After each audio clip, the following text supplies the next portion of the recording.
At the roots, he let the beats build, bitch, and we never switch. Even if I'm rich, I'll be broke like I'm Mitch.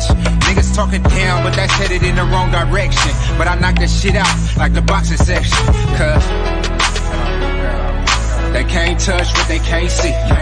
All I gotta do is be the same me. All I gotta do is keep it G, always be the same me.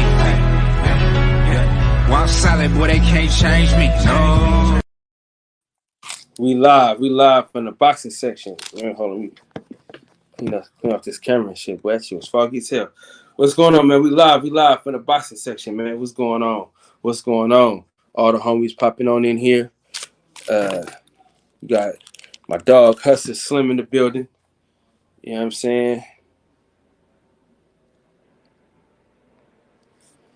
Boy, Double S in the building, man. What's happening, big dog? What's going on? I always do this with camera and shit. Let me flip this y'all real quick.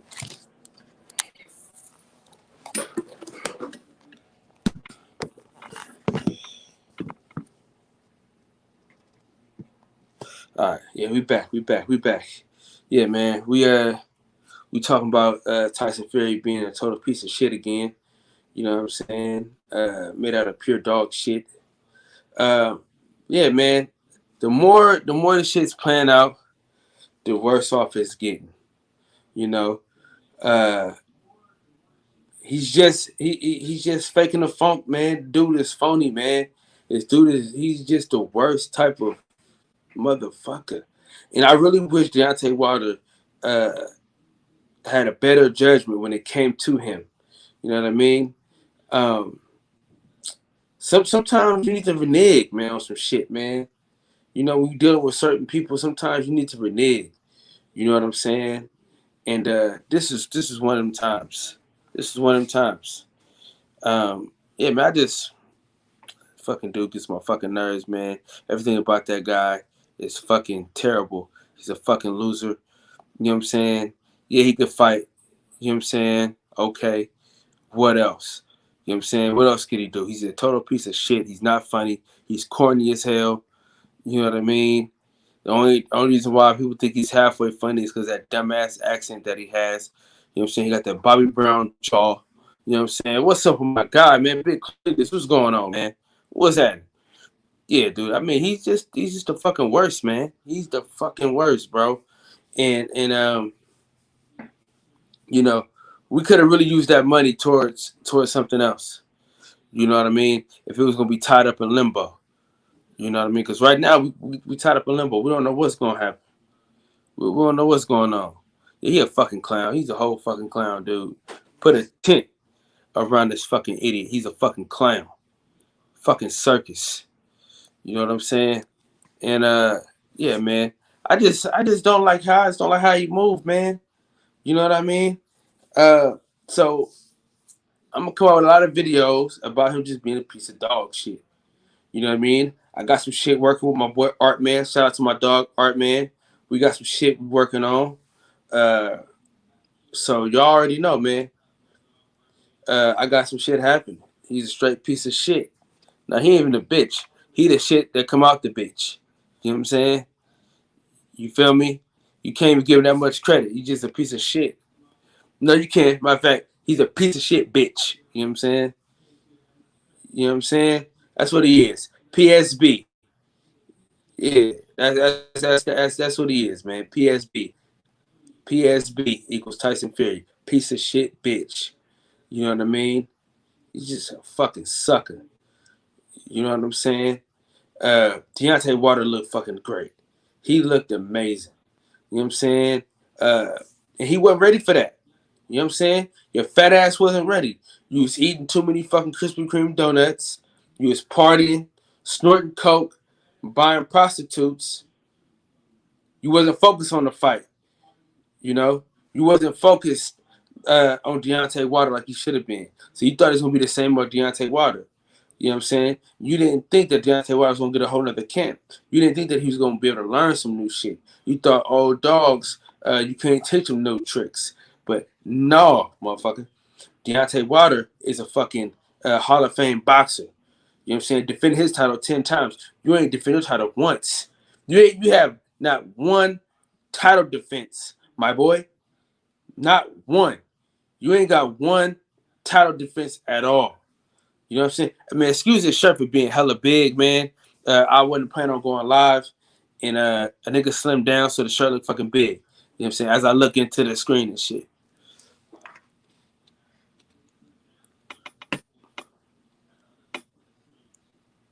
Nah, they can't deck out the fight. It's a lawsuit waiting to happen.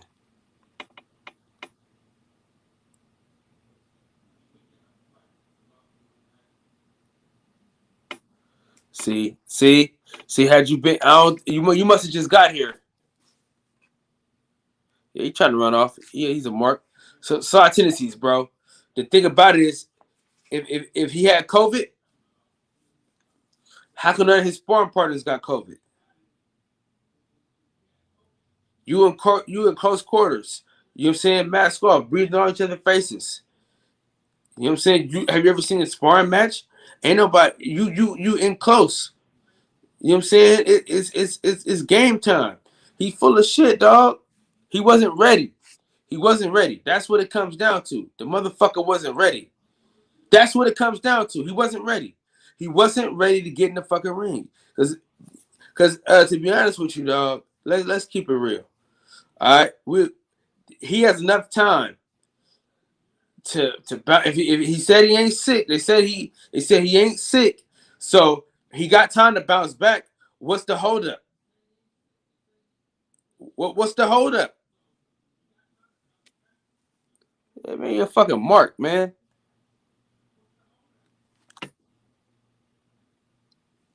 No, they already came out and said they never had it. They already came out and said they didn't have it. So, what are you talking about? They don't have it. None of them have it. So, what are you talking about?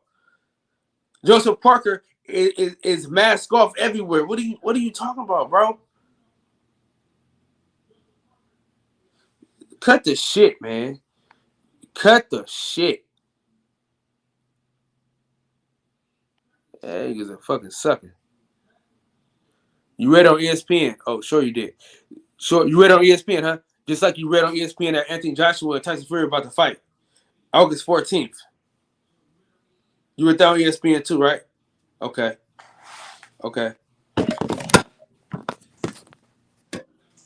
Yeah, sure. You know what I'm saying? We pick and choose when we want to believe ESPN, though. You know what I'm saying? We really do. We pick and choose. What's going on? Oh no, Mike. With my dog, Terrence Bailey. What's going on, big dog? How you feel, man? How you feel? Yeah, man, they full of dog shit, man. Full of dog shit. And I'm just keeping it real though. Cause if this was Deontay Wilder and he got COVID, y'all have been up in arms. Oh, he's scared. Oh, he's mentally weak. Oh, Tyson Fury's in his head. Y'all have said the whole shit. And why haven't we got a fucking statement from ESPN and Top Rank about what the fuck is going on? Why haven't we got a real fucking statement?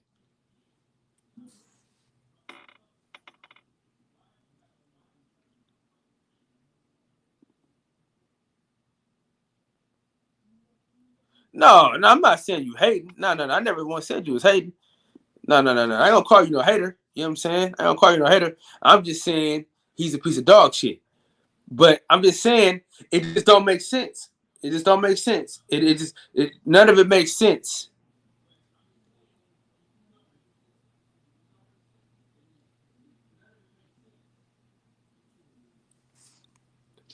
It just don't make any sense. You know what I mean? It just doesn't make any sense, bro. Now, if you didn't get that second shot, slide tendencies, right? If you got $1 million fight on the table, we're talking $1 million worth of access. You know what I'm saying? Upwards. You know what I'm saying? The money is to the roof. You know what I'm saying? And you got one shot. You did not get the other shot. Why wouldn't you have a mask on? Why wouldn't you go into these places with masks on? Why would you go out here all willy-nilly with 1,000 people chopping it up, kicking it? You got all this money on the table. You know what I'm saying? They told you to have COVID protocol if you don't have a shot. He did none of that. He didn't protect himself. So I don't have no sympathy for a nigga like that. You know what I'm saying? If he got it because he wasn't being responsible. But I don't think he got it. Shout out to my dog, Reggie Owens, man. Salute to you, my brother, for coming on in here, man, and showing some love. You know what I'm saying? Big dog Willie. I mean, it is. It's just too many lies, man. It's way too many lies. Eli Zachary, my dog, man. What's happening? What's happening? What's happening? Yeah, man. It just doesn't make any sense to me. You know, you got all this money on the table. We're talking about all this money on the table. In the words of the great philosopher Dollar Bill, you know, fucked up the church's money. You know what I'm saying?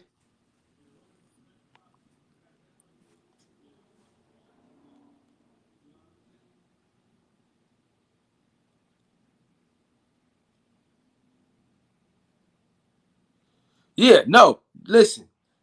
Shout out to my homeboy, my homeboy, man. Shout out to my dog. He getting released from the hospital. He got released from the hospital today, or he about to get released to the hospital tomorrow. I gotta call him. I'm gonna call that nigga tonight. I don't give a fuck how late it is. I'm gonna call that nigga though. But he went through it. He went all the way through it, and that's why I'm more upset than anything else because I lost people from COVID, so I know the ramifications of COVID. So I know the symptoms. I work at a hospital, so I see COVID every day, so I know what's up. You know what I mean? And for him to play around with it, I mean, he's negligent. He is a negligent piece of shit. You know what I'm saying? And I don't think he got it, though. I'm going to be honest with you. I just don't think he got it. Yeah, he said he got one shot, but he didn't get the other shot. That's what he said. But Bob Arum said he fully vaccinated. So did ESPN. But obviously, you know, somebody's lying, and he's notorious for lying. So I can't. Sorry to hear that, Big Cletus. Yeah, man. So you know, I just don't like what he got, man. Yeah, he got both shots because this is a $1 million fight. This is for all the marbles. You know, AJ. Realistically, nobody's checking for that fight, bro. Because when Wilder had the belt, nobody called for Undisputed. But now all of a sudden, Tyson Fury get the belt. Now they want Undisputed. Get the fuck. I mean, it just, man. I mean, I'm already started. So fuck it. I'm already started. You know what I'm saying? You know, it's always fuck Deontay Wilder. You know what I'm saying? And somehow or another, they're gonna make this Deontay Wilder's fight. I can guarantee you this.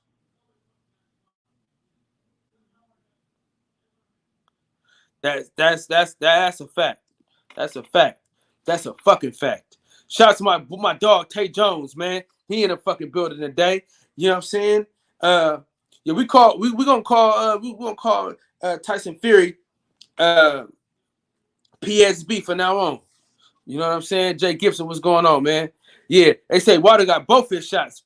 PGH Big Dog, salute you, my brother. Yeah. So he full of shit, man. He's a full of shit motherfucker. Tay Jones, man. Can you hop on, or you kicked up chilling? Yeah, I mean they all you know what I'm saying? They piece of shit liars, man. All of them. SF City Sucker, what's going on, big dog? How you feel, man? Yeah, dude. I'm not falling for the banana in the tailpipe, and I'm disappointed in Andre Ward that he get his motherfucker so many passes. You know, he's giving Tyson Fury so many fucking passes. You know what I mean? So many fucking passes.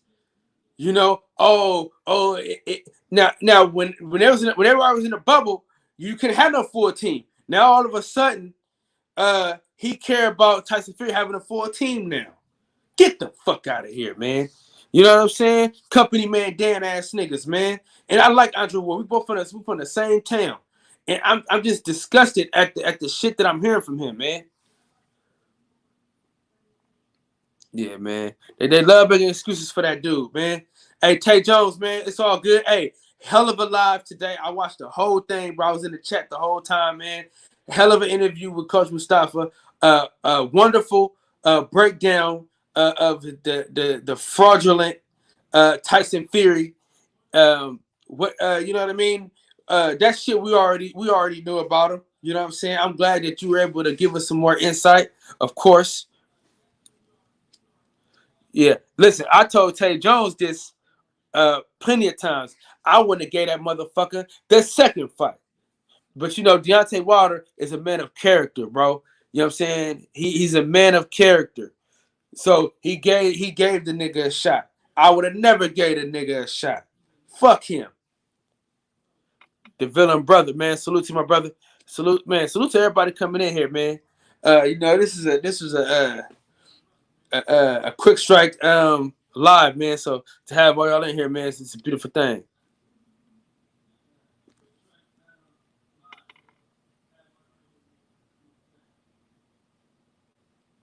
Yeah, man. You know how you get down. He just a piece of shit. Man, you know that's one thing about Tay Jones, man. You know what I mean? That's one thing about my dog, man. He gonna give us the facts. And I like that he didn't just come out and drop some shit. I'm glad that he was able to put the ducks in a row and he gave us some shit on a platter. You know what I'm saying? That we was able to eat and digest. You know what I'm saying? So shout out to my dog for that. We need, nigga, fuck. We need to, hey, I tell you what, as much as I paid for that ticket, they better fucking fight. Man, shit, them tickets was gone, brother. Hey, them tickets was gone, dude. Gone. Gone. Gone.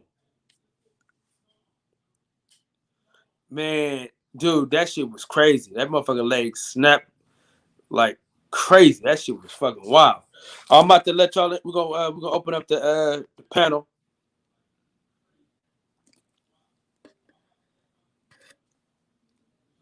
Open up this panel, man, real quick. If y'all want to join the panel, man, feel free to hop on. Of course, the regular should be hopping on anytime, any day now. Yeah, that shit was wild, man. That motherfucking leg snapped. That shit was fucking crazy. Ticket sales was crazy. The resale tickets was fucking insane. You know, I was telling niggas they had to buy their ticket immediately. Niggas paid like $900 for the nosebleeds.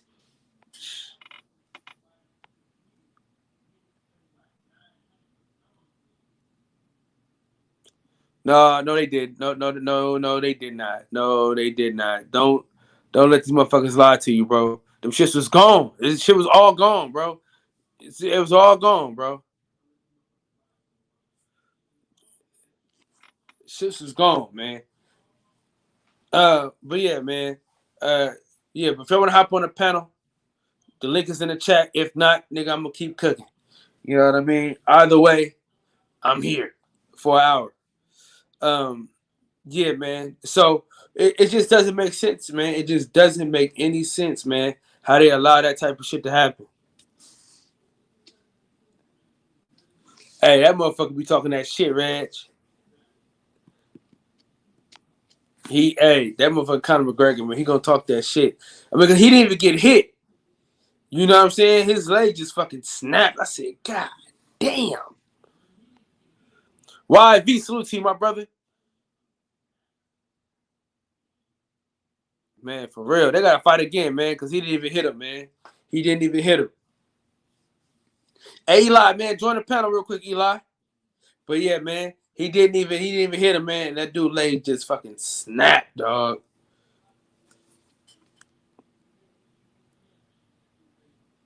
Nah, yeah, hey, you gotta love that dude, man. Shout out to my dog, 817 Boxing. What's going on, big dog? How you feeling tonight, man? You already know they don't got no credibility, nigga. Tyson Fury ain't fought this whole fucking year, and he got the fighter of the year. Get the fuck out of here. You know what I'm saying? They be with that shit, dog. They be with that shit. Wasn't a black fighter on there. So all the shit that Charlo did last year, all the shit that Clarissa Shields done, Errol Spence coming back from the car accident, beating the top fighter, none of that shit even mattered, dog. That shit fucking crazy.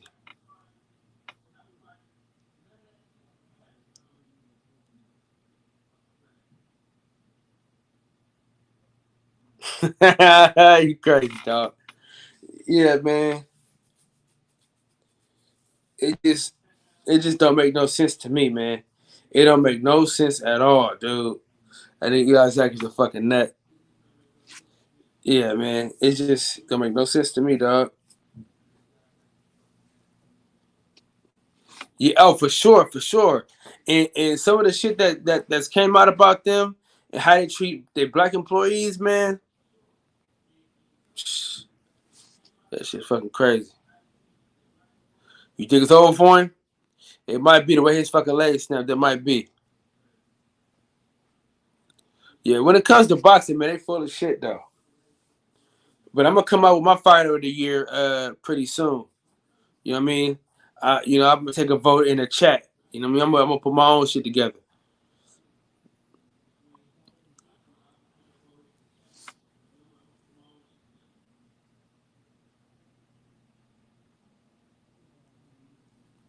Yeah, man. Cause hey, if he could have like actually hit bro with the punch that he was trying to throw, it'd have been crazy.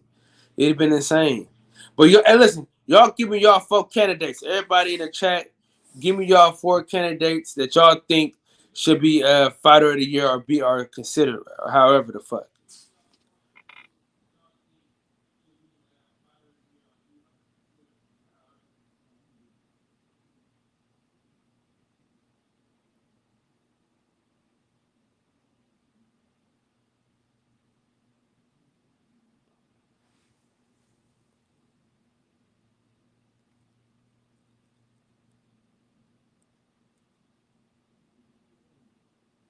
Don't block him. Don't block him. Don't block him. Don't block him.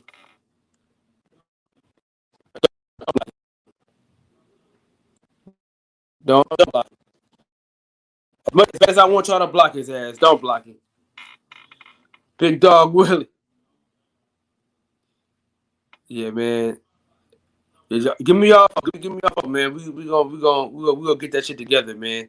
On this side, you know what I mean. On this side, we gonna get that shit together. My dog, man. My boy Reggie. Oh, what's going on, man? Shit, man, up here chilling before I go to this gym later on. Shit, want to get in here on this talk y'all talking about. What's going on? Listen, man. I need that strike to be gone, bro. What's that? Cause I need that strike to be gone, brother. Cause nigga, you without the call of the fights, man. I can't deal with this shit too much longer, man. This shit's starting to get out of hand. I might have to bring you over here on my channel and let you just do your shit, man. Cause it's shit, man. You not covering the fight. We ain't had no fights. We ain't had no fights on. And matter of fact, my strike gone tomorrow. So I'll be posting on my main channel tomorrow. I've been using my backup though. Man, I don't even got your backup channel. Oh yeah, it's the same shit. It's just with the number 2 in it. Where this fool DB at? Where you at? The Majestic. Hey, what up, man? Hey. Shit. I started going for a little jog. What's cracking, Kyle? What's cracking, Red? I started going for a jog, and I got about a half a mile in, and I said, Kyle going live. I said, good. That's my excuse to stop. Shit. Yeah, shit. Hey, I'm about to go take my ass. I'm about to go take my ass running just like you in probably an hour or so, but inside of a gym. Man, yeah. Shit, if something was open DB, like that tonight, DB. Yep. Huh? Talk to us, man. What you say? Oh man, listen. First off, hold on. In terms of no, I ain't gonna cut you off today. Motherfucker, you got me fucked up. I don't cut you off. Go ahead, DB. I can't hear you. I can't hear you. Last week. No, it's on you. Tell us. Talk about tonight's UFC fight. Yeah. I was saying, but first and foremost, in terms of Tyson Fury, I don't expect anything less from Tyson Fury. Now, one thing about this whole COVID thing, okay, Pedro Munoz is my old coach, and I know plenty of dudes from my gym and from local gyms, other dudes I've been trained with and fought with against. Dudes are at the PI, the UFC Performance Institute. In order to get access into the institute, you have to be COVID-free. You cannot get into the PI, and especially when you have a Conor McGregor card coming up. Conor McGregor obviously is the cash cow for the UFC. Tonight's live gate, there's 17 million. There's 20,000 people.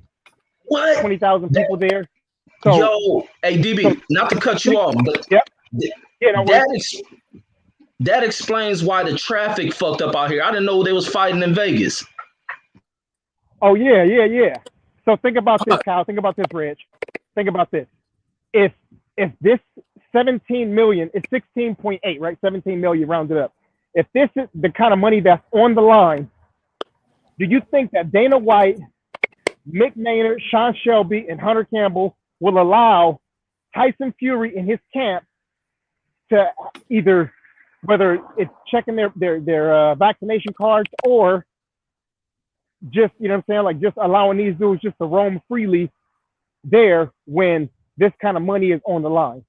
That's absolutely asinine, right? So I can't believe that. Not only that though, Bob Arum told, man, what's her boy name that be with Fred all the time?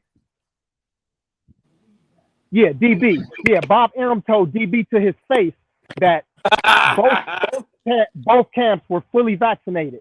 He told me right there to my face with my cell phone right there in his face, fully vaccinated, 2 shots. And because Fred asked him what he thought about the vaccine, and I asked him what he thought about Teofimo, and he started to elaborate going into that. So, you know, it's just a whole bunch of what they call it, cockamamie, and a bunch of BS and dog poo and everything else you could think of. But anyhow, back to this UFC event, man. Whenever they have something like a person like Conor McGregor on the bill, because his name is big, and because Dana White and Conor McGregor together working on this card, they would not allow for there to be lackluster performers on there. So even though the names may not all be recognizable and noticeable names to people who are not, you know, hardcore MMA fans, these are still people that have high percentage of knockouts, high percentage of submissions and whatnot. So when you watch the fight, that's why you start seeing a bunch of first and second round knockouts, TKOs, and submissions. So they had a solid card, and sorry. Excuse me. Hopefully y'all can hear me well. I got a headset on out here. But with that being said, though, man, I won't say it's a stacked card, but it was definitely a respectable card with a lot of respectable names and a lot of guys that may not be right in the top 10, but guys that are in the top 15 and top 20. With the Conor McGregor thing, I feel like Dustin Poirier, in my estimation, was winning the fight. I don't think there was anything significant that was done other than that Dustin Poirier got the takedown, and he had some effective striking from the top. He had Conor backing up a little bit, but Conor did start the round out real strong with those leg kicks, really, really strong leg kicks. And he made Dustin change from southpaw to orthodox back to southpaw. So that's proof that those leg kicks were hurting him and they were effective. But once Dustin got on top, that was his game. That's what I called. I called that Dustin was going to wrestle and not use the leg kicks, because obviously Conor was going to prepare for that because of what happened in the first fight. But Conor came out and used Dustin Poirier, gave him a taste of his own medicine by kicking him in the legs. And but I called that it would be takedowns in wrestling, and it was takedowns wrestling in jiu-jitsu. I think it would have been more of the same thing in the second round, but Conor McGregor got a 4-piece from Karma. Karma hit his ass with a 1, 2, 3, 4 and snapped his leg. I didn't feel anything for it, because the devil is a lie. Hey, and you bring this man's wife and his daughter into the picture. And listen, I understand you want to sell fights, but you cannot cross that line of bringing people's family into it, and Conor did that, and it shit didn't work against him. I mean, even after this, you know how they say a loss creates humility. Conor McGregor was still on the side of the octagon, sitting on his ass after breaking his leg and losing the first round, flipping off Dustin Poirier and Dustin Poirier's wife, calling the man a piece of shit and saying that he was going to beat him up outside if he had to. I mean, the man got rolled out on a stretcher. This guy he's a maniac. That cocaine, that Tyson Fury that he's been sniffing is doing something crazy to his brain. But the crazy part is Dana White, after all is said and done, after Dustin Poirier beat him the last fight, knocked him out, and then this shit happens right here. Dana White said it can't be over. They had to fight again. I mean, this guy is, he is Donald Trump's friend. This guy is a capitalistic, opportunistic SOB. All he's thinking about is the money. He's not thinking about Conor's health, Conor's leg, or his lack of proper preparation for the fight. He just wants to make money. And listen, if that is, so be it. But I just don't like when guys like Conor McGregor or Manny Pacquiao, in this matter, Manny Pacquiao about a year ago, just stays in the way and prevents the division from moving forward. Dana did say that Dustin Poirier will get a title shot against Charles Oliveira. I think that'll be a pretty good match. I don't think Dustin's going to go to the ground at all with Charles Oliveira because it's a submission game. It's crazy, crazy savvy. But if that's the case, then Conor McGregor probably either going to take a long time to heal, or maybe he'll have a trilogy fight with Nate Diaz. Not really sure what's next for Conor, but yeah, that's it. What's up, Tank? What's up, Big Tank? Yo, hey, DB, who you got winning that fight? The lightweight title, Charles Oliveira. Yeah. I got Charles Oliveira submitting him within 2 rounds. Oh, yeah, shit. Charles Oliveira's game is slick. Dustin Poirier is a well-rounded guy. He's not great anywhere. His kickboxing isn't great. His boxing isn't great. His jiu-jitsu isn't great. His wrestling isn't great. But he's really good at all of those. And a part of his game is to stand right in front of people. And he wants to be a boxer. He wants to call himself one of the best boxers in the division. With boxing, you can't be at a distance like you can be with kickboxing. You got to be close enough, 74, 75 inches away from a person in order to connect. So with that being said, Charles Oliveira is like a those snakes that are called, it's a snake called a blue racer. You ever seen that snake before? It's a blue racer. Red, you probably seen one in your military. But a blue racer is a fast running snake and they jump at you. It's like a blue racer mixed with an anaconda. If he gets his hands on you, it's pretty much a wrap from there.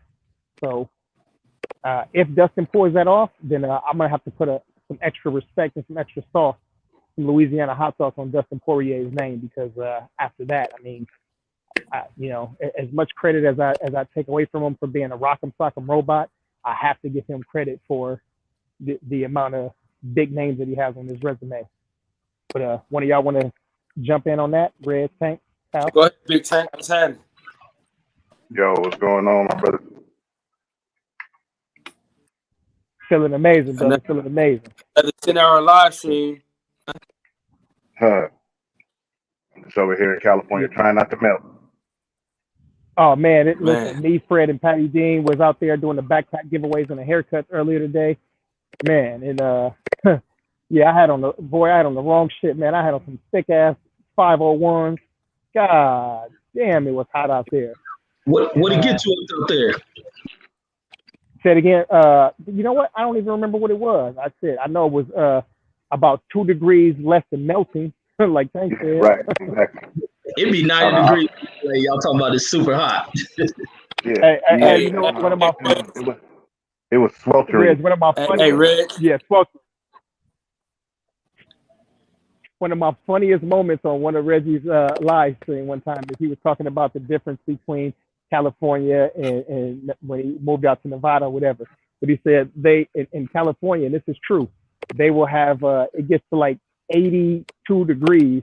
There'll be news, what do they call them? Alerts on the news. They'll put something across the screen, heat wave. On the real. Yeah. Heat advisory. Yeah, advisor. Yeah. We can't take it. Go to cook, okay? 2001, 80 plus degrees. Hey, y'all know DB is the Al Heyman of the LDBC YouTube channel. He's the Al Heyman. You listen, the nigga is like West Carmen, San Diego. You've never seen this nigga before. You know what I'm saying? I seen a nigga one time on accident. You know what I mean? I seen a nigga one time on accident, bro. No pictures or nothing. You don't know what he looks like. This nigga's Al Heyman, bro. Man, the people that's around to see me, shit, Reg done see me, shit. I don't spend time with Tank's family damn near once a week. I'm at Black Star Collectibles making my purchases.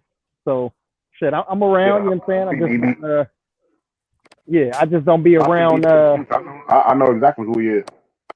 Yeah, shit. Sometimes it's best not to be seen on this motherfucker with all these weird ass people. Look, while y'all playing around, I was just having a conversation with my cousin the other day. And he was like, "You don't turn your camera on no more." Nope, I don't, and I won't. You know what I mean? If they want to see me, they can look at my my avatar right there, or subscribe to my IG or something like that. But there's too many weirdos out here now. You know what I mean? Yeah. There's way too many weirdos. Yeah, on the real, I'll be on the camera because I don't give a fuck. So I'll be on this shit, but I don't give a fuck. Yeah, I don't care about, like, as far as me myself. I'm just looking at it like I may be with a loved one or something like that, and then people try to look you up, and then find people who you can't, who's, so to speak, under your protection, so to speak, and mess with them while you're not there. You know what I'm saying? So it's like all kind of weirdos, and it's one thing to be there to protect somebody, but or go after them after they do something, but after they do something to somebody that you care about, sorry, the damage is already done. You know what I'm saying? Yeah. Yeah, y'all see that? Yeah, I used out here. That's way too into their emotional on way too into their emotions over this internet stuff. What up, Champion Hart in the building? Eli Zachary. Salute my dog. Welcome down, man. Mike. Let's see who else. I already said that. Keep caution. If you haven't subscribed to the channel, man, hit that subscribe button. Heavy Andy, salute to you, my brother. Let's see who else. Who else I ain't on, or yesterday, or whenever that was on the 10-hour midnight rider. I think he was in there yesterday or this morning. Yeah, we did a 10-hour live. We're gonna have to film this. The real time. We got to film this next Wire episode tomorrow or Monday, Kyle. Listen, man, and we could premiere it. You know what I'm saying? We could talk about it. That's what I'm saying, bro. And she'll be in there. And we could pause the shit. Exactly. Yeah, we could pause the shit. You know what I mean? Yeah. We ain't gotta worry about spoilers. I had to tell Reggie, don't watch the last episode. I know you don't care about spoilers and all that, but this show is a lot better when you don't know how it's gonna go. You know what I mean? But see, man, Reggie watching it. Y'all movie buffs, man. You can tell me the whole side of a movie, and I would still watch that shit like it ain't never been told to me. I don't know why I'm like that. I'm like different with movies and shit. That's why it takes me a long time to watch that shit. No, I'm the exact same way, Reggie. I usually don't even watch a movie until I know damn near everything about it. You know what I mean? I haven't watched. What's that new movie with Marvel, the Black Widow? I know how it ends. I know everything about it already. I still haven't watched the movie yet. But I'm just talking specifically about The Wire. It's better when you don't know how the story unfolds because of the way it's presented. You know what I'm saying? I'm just saying that particular. I'm talking about that one specific. But like anything, you can tell me about it, and I'll be like, okay, cool. Thank you for letting me know. Now let me see how they made it unfold, and I'm still gonna watch it and enjoy it. You know what I'm saying? So I definitely feel you on that. You can tell me, and I'll still enjoy it. But I'm just saying, with The Wire, is just better as you go. And nigga, boy, did Mark drop a huge spoiler. Oh yeah, he fucked it up. Pound for pound, sports entertainment, man. Salute to you, my brother. Well, go ahead, DB. Oh no, I wanted Reg and Tank to see what they thought about the main event. Oh man, hey, Conor. Hey, as much as I dislike Conor, the motherfucker's a hilarious ass dude. That post fight had me rolling for a guy to be sitting on the ground with his leg broken and still talking that type of shit. And then for you to talk about the numbers they put up, that's some 17 million, 20 something, like that's some crazy shit. I seen the little I don't want to cuss on your channel, but that little BITCH Trump was at the fight. And then also the signs, like it's signs out here about the traffic. Because I seen they had something at the Raiders Stadium, Garth Brooks or some crap. But I was thinking it was for that. I didn't know Conor and them was fighting out here. So that's what they talking about, huge traffic delays out here for Conor. So the people still coming out here to watch him, and then to see him do that, what he did at the fight. I didn't think that fight would generate that much excitement behind it. But if it's turned out like that, to set, that has to be a major record for the UFC, because 17 million at a gate is some serious numbers. He's just adding more excitement for that. What would this be? The 4-time fight with them dudes? It's going to add to excitement for that dude to sit on that cage with a damn broken leg and talking that type of ish. He knows how to, even when you think that he may be done, I think he's done. I don't see him coming back with that kind of break. But just when you think he can be done, he finds a way to create an excitement and a build around him, which is, hey, I gotta respect him. I don't really like the guy, but it's some crazy stuff. But watching the fight, Poirier just has Conor McGregor's number. Conor came out looking very impressive. Came out kind of fast in the beginning phases of the fight, throwing a lot of kicks, which really had no effect on Poirier. I seen Poirier touch him on the chin with a few of those nice straight line shots, and it seemed to buzz Conor for the moment. But you can tell Conor was in great conditioning, because he recovered very fast from the punch. It was just like the punch hit him, he would hurry up and recover. I thought he almost had that fool in that damn choke. I thought he was gonna lock it in. Poirier did a good job relaxing on that one and began to start to work him from the ground. And it was just, if it had went to the second round, he's going to dust Conor off. I think Conor started too early and wasn't effective with it. I think he has that fatigue issue, so his cardio was starting to become depleted along with what he's getting hit with. And Poirier was just relaxing on him and being very effective. In that second round, it was going to probably end by knockout. But all in all, it's a good work from Poirier. And even in Poirier's post-fight, man, we get into that later about what he's doing over in Uganda, his humility. He's a very humble cat. And like he say, him and Conor going to do it again. They don't like each other. There's probably big money from that ish. Hey, get Poirier paid, because I don't know if he'll make the same money from the championship fight. But if he becomes a champion and Conor is able to come back, smash Conor again, make that big time money. But that's my thoughts on it.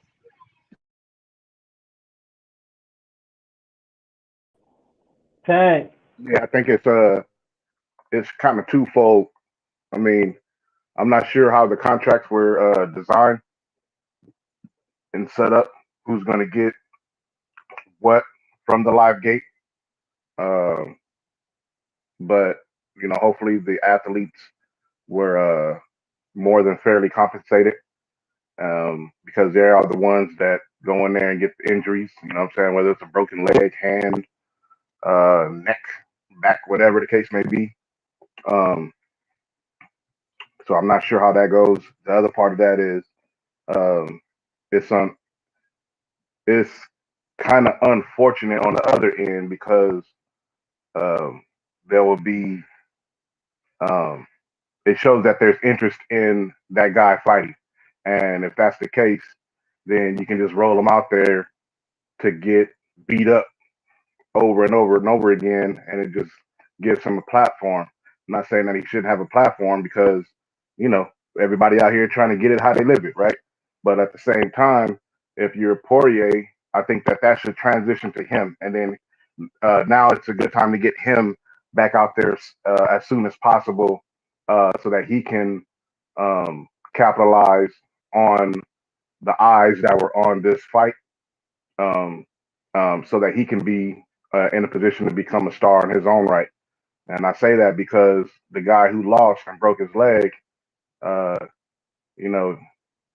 he's sitting there on his arse still talking like he won, and being disrespectful, not even being anywhere near what they call it graceful in defeat. And he was actually the exact opposite of that. You know what I mean? People say that Tyson Fury beat Wilder, and Wilder didn't accept his loss well, and all these kind of things. When immediately after the fight, he gave credit to Tyson Fury in the second fight when the towel was thrown in. He gave him his credit. The best man won the night. And that's far more accepting of a loss than what we saw on display tonight when the guy lost. You know what I'm saying? As far as I'm concerned, when he got taken down, he got the shite kicked out of him, beat out of him, elbowed in the head, upside the head, and bloodied his side of his face. And you know he still has the audacity to make gesture towards this man, his family, his wife. You know what I mean? And it's unfortunate that because of the money that it generated, it may put Poirier in a position to where he has to fight this guy yet again when he should be done with him and move on and become somewhat of a cash cow in his own right. You know, market him in a way that he's the guy that took out McGregor, but McGregor understands. Excuse me, that guy understands that his mouth is what is keeping him in the game at this point, not necessarily his abilities inside the octagon. Like DB pointed out, he put up a competitive part of the round with some leg kicks and things like that, but his body is not going to be able to hold up any longer because even the way he broke his leg, that's not even like something where we saw where um, uh, Anderson Silva broke his leg. You know what I mean? Uh, it wasn't even a situation like that where he was, uh, had his kick blocked or anything like that. This guy is just trying to plant and maneuver, and his body's giving out on him. So uh, I'm not gonna say that he's done because I don't know. You know, anybody can come back from something, but it just doesn't seem like his heart is in the fight game anymore as much as it is his heart is in to capitalizing on this image that he has created for himself, and he can bank off of that. But I'm not interested in seeing him anymore, and hopefully they move Poirier in a way to where they can put him in a position to, get some championship bouts with some other names, and then they move on from this guy. That's my thought.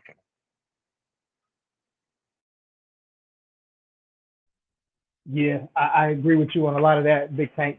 Dana White did say, though, that Poirier would get the title shot with Charles Oliveira. And I agree with you. They need to, while Dustin didn't take any damage, while it's, Charles Oliveira didn't take any damage in his fight, and his has already been, about a month or so ago. I think both of those guys are in prime position, especially with some of the things that, Dustin Poirier is doing to increase his star power and also to give legs to his organization, the Good Fight Foundation, to give legs to that.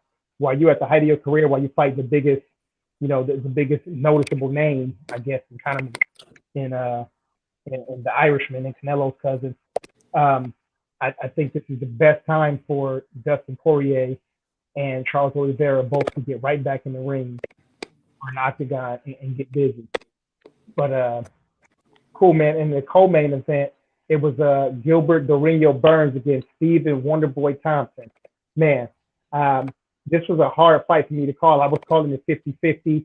I wanted Gilbert Burns to win because, I go for my people over others, but also, I'm not a karate dude. You know what I'm saying? Tank karate is more, the style of you guys, karate and kempo and stuff like that. I'm a jiu-jitsu guy. So Gilbert Burns is a jiu-jitsu guy on top of that. So I was pushing for him and for other reasons too. Kamaru Usman already beat him. So I think that in order for Kamaru Usman to get the type of props that he needs and deserves, the guys that he beats have to have decent names in their record and resume.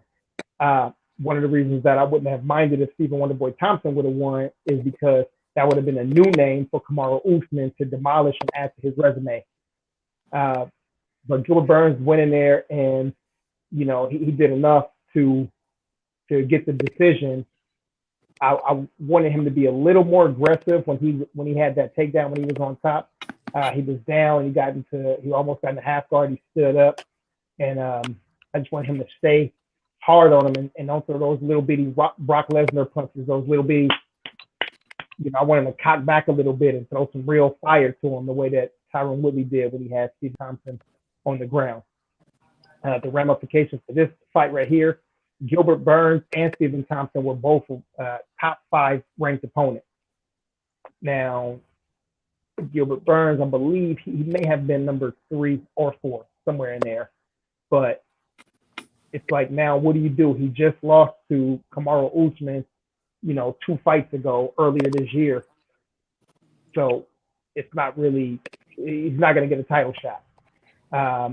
Also, Colby Covington is up next, according to Dana White.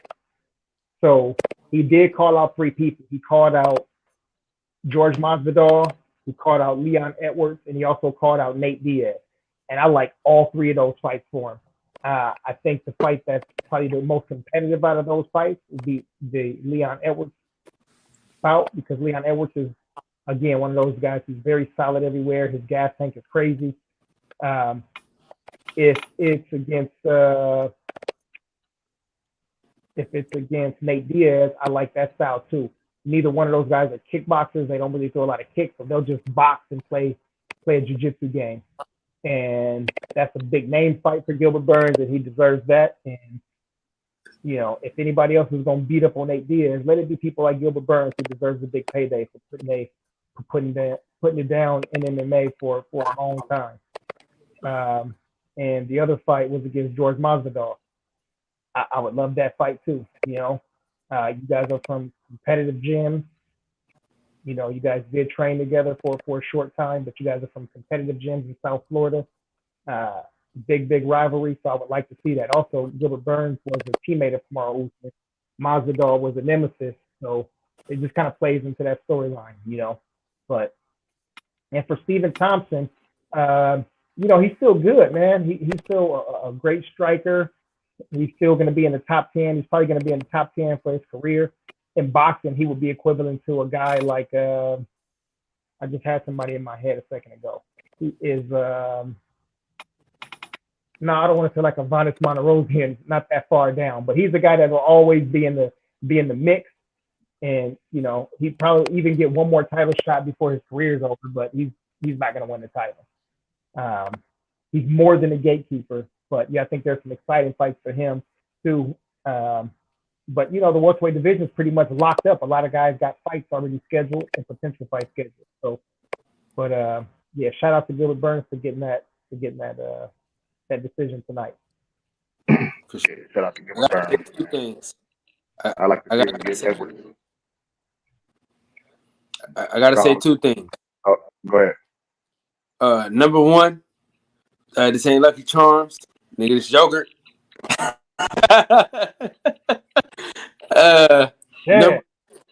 Number 2. The thing I love about the UFC and the MMA period is they allow people to grow through their losses. You can have 5, 8 losses, man, and still end up being a champion, still end up being a household name, still be able to make money for yourself, man. So that's an amazing thing, man. To be able to lose but still be able to make the money. Because in boxing, you lose, it's a fucking wrap. You know what I'm saying? So that's the one thing I love about MMA, man, is they give people a chance to learn. Early, they can come back from it. It's not like boxing where they're going to flip over you and, you know what I'm saying, and then move on. You know what I'm saying? Yeah, it's the fans and the media.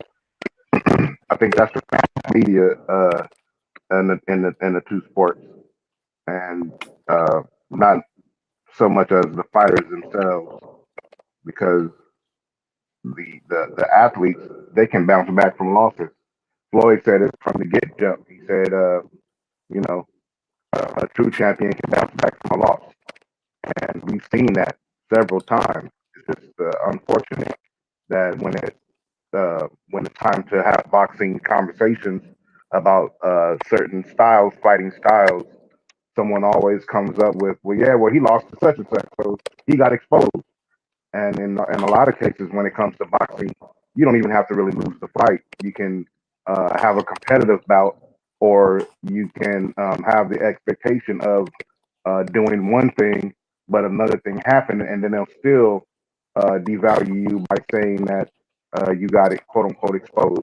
For example, uh, uh, Jamal Charlo just had a fight with Montiel, and just because people gambled that he'll knock him out in the fourth or fifth round, or just because people predicted that it won't go 3 or 4 rounds, and it actually went 12, they ignore the fact that he won 9 or 10 of the rounds out of the 12, probably even more than that, and they'll say he got exposed, or they'll say he's slipping. Same thing with Shakur Stevenson. Devin Haney. I'm sorry? I said, is H Money on here? I don't know. No, no. The reason why I said it because you said exposed. Yeah, it was a good joke. It was a good joke. Yeah, so I always hear that in these boxing conversations for years and years. As soon as guys have a competitive bout, that's what they say. Whereas then when it comes to martial arts, you don't necessarily have that. They'll tip their hat to the winner, and then they'll tip their hat to the loser, and then they'll say, hopefully we see them come back. And that's both the media and the fans alike do that. And that's what the difference is in that regard. But I just want to shout out to the chat. Some of the chat is learning to make sure that your comments are 3 to 5 words. That way we don't have to speed read all the chats that my brother puts up. On the real. 5-word minimum. Hey, listen. These niggas be putting up these. Listen, Reg is the only nigga I know that sits there and read your shit out loud. I'm posting this so y'all niggas feel like I love y'all. You know what I'm saying? Reg does this shit because Reg shows more love. You know what I mean? I'm just doing this what y'all put. You know what I mean? I don't really have the time reading it. So people get offended by the shit that they see up here. What they say when you get when somebody's sponsoring you and they be like the views of this person does not reflect the brand. That's what it is going through these comments. Yes, man, I don't be tripping off of people trolling. I don't do none of that shit. I like to read and see what's the dialogue and conversation is. Shit, the motherfucker's there. Otherwise, you can be on there by yourself. But I want to feed off of what Tank said, because Tank said some real solid shit when it relates to when you were saying what you like about the UFC. And it's not so much about a difference in the sport, it's about the basis of the sport. Boxing fans ain't worth a shit. And that's to be honest. It ain't so much of the sport of boxing, it's the fans, it's the promoters, and it could be the networks. There's a lot of shit that interferes. But boxing fans and boxing media does way too much bitching when it comes to this whole aspect of the sport.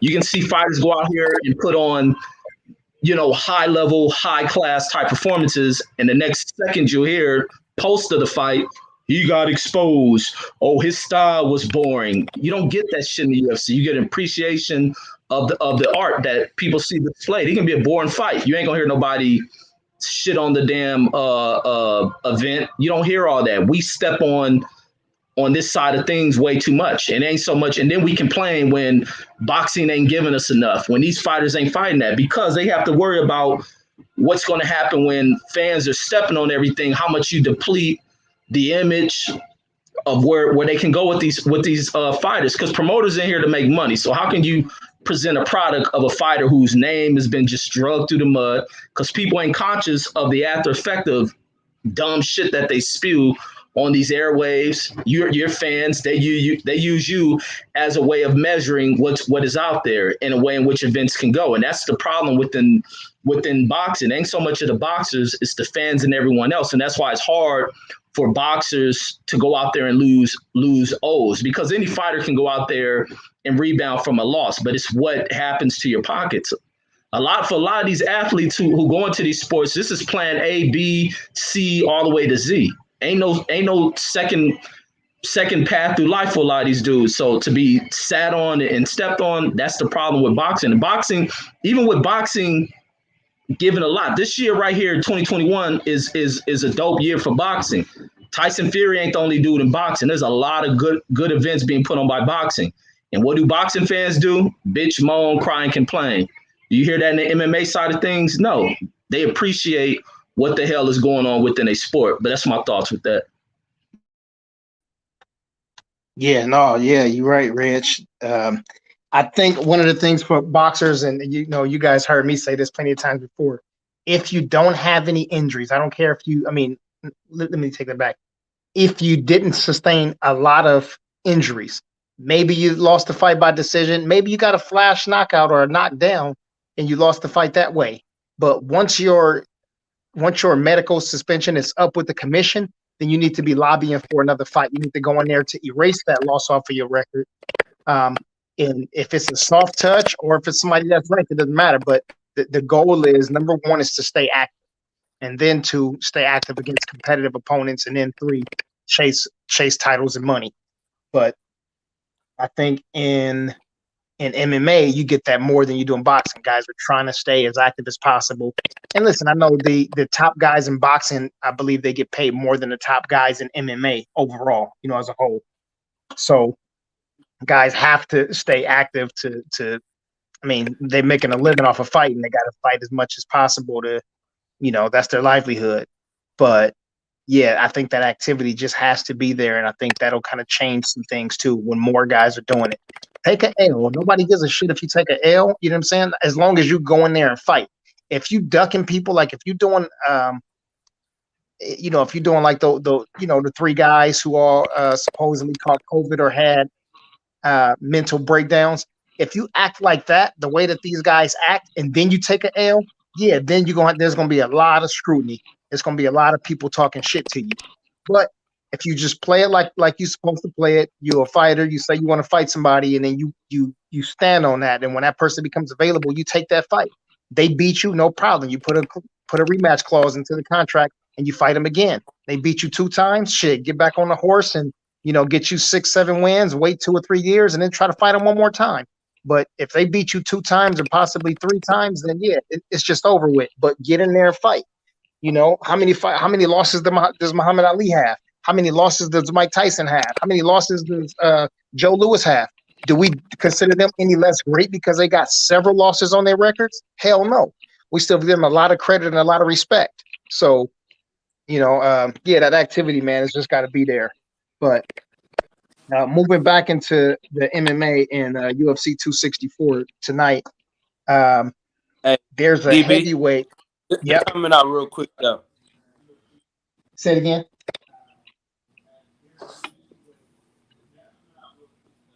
Say it again. The comment.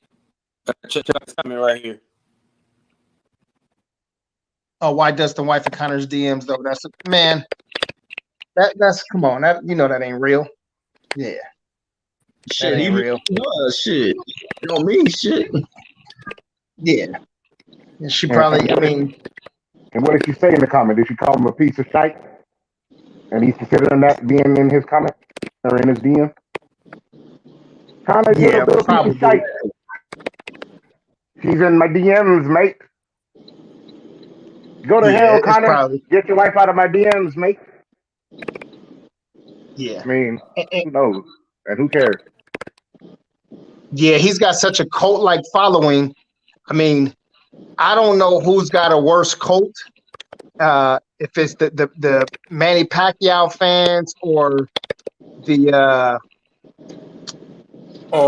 Canelo fans, I don't know. But the Conor McGregor, man, he's got I would say his are probably the worst because they would travel with him. They'll buy the pay-per-views. They'll travel. They'll buy his merch. Somebody's phone's chopping up real bad. I think that's my shit, man. You heard me? Yeah, you got a little bit of feedback. That is you, Kyle, because we was doing that yesterday when you was snoring yesterday. I was trying to hit you up, but you wasn't responding. Man, listen, niggas kept calling me to let niggas in.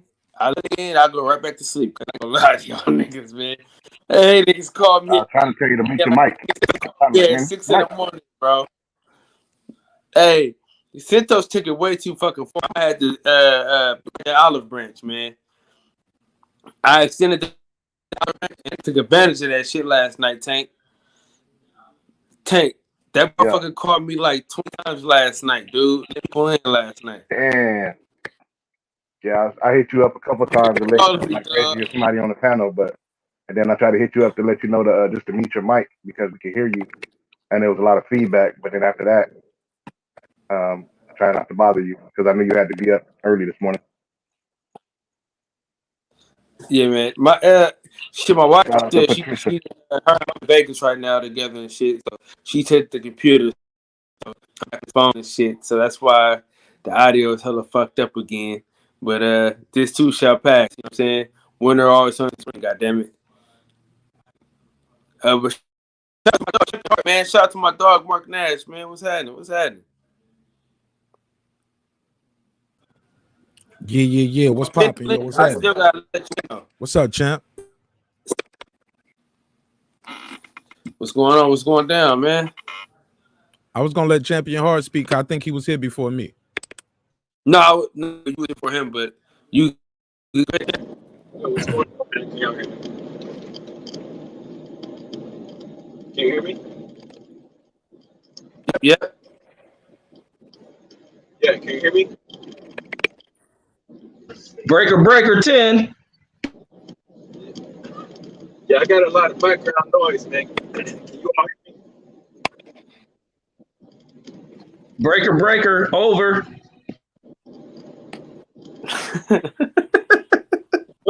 Salute, Queen. Hey, whenever we get a Queen in here, no question about it. And with that said, some crazy. If y'all want to see some nudes, man, some crazy shit. The link is in the chat, man. DB just dropped the link. If y'all want to see some shit, you know what I mean? Hit that link. There's some crazy shit out there, man. You got some crazy shit, man. So hit that link. Santos gonna hop on right now. And say, God damn it.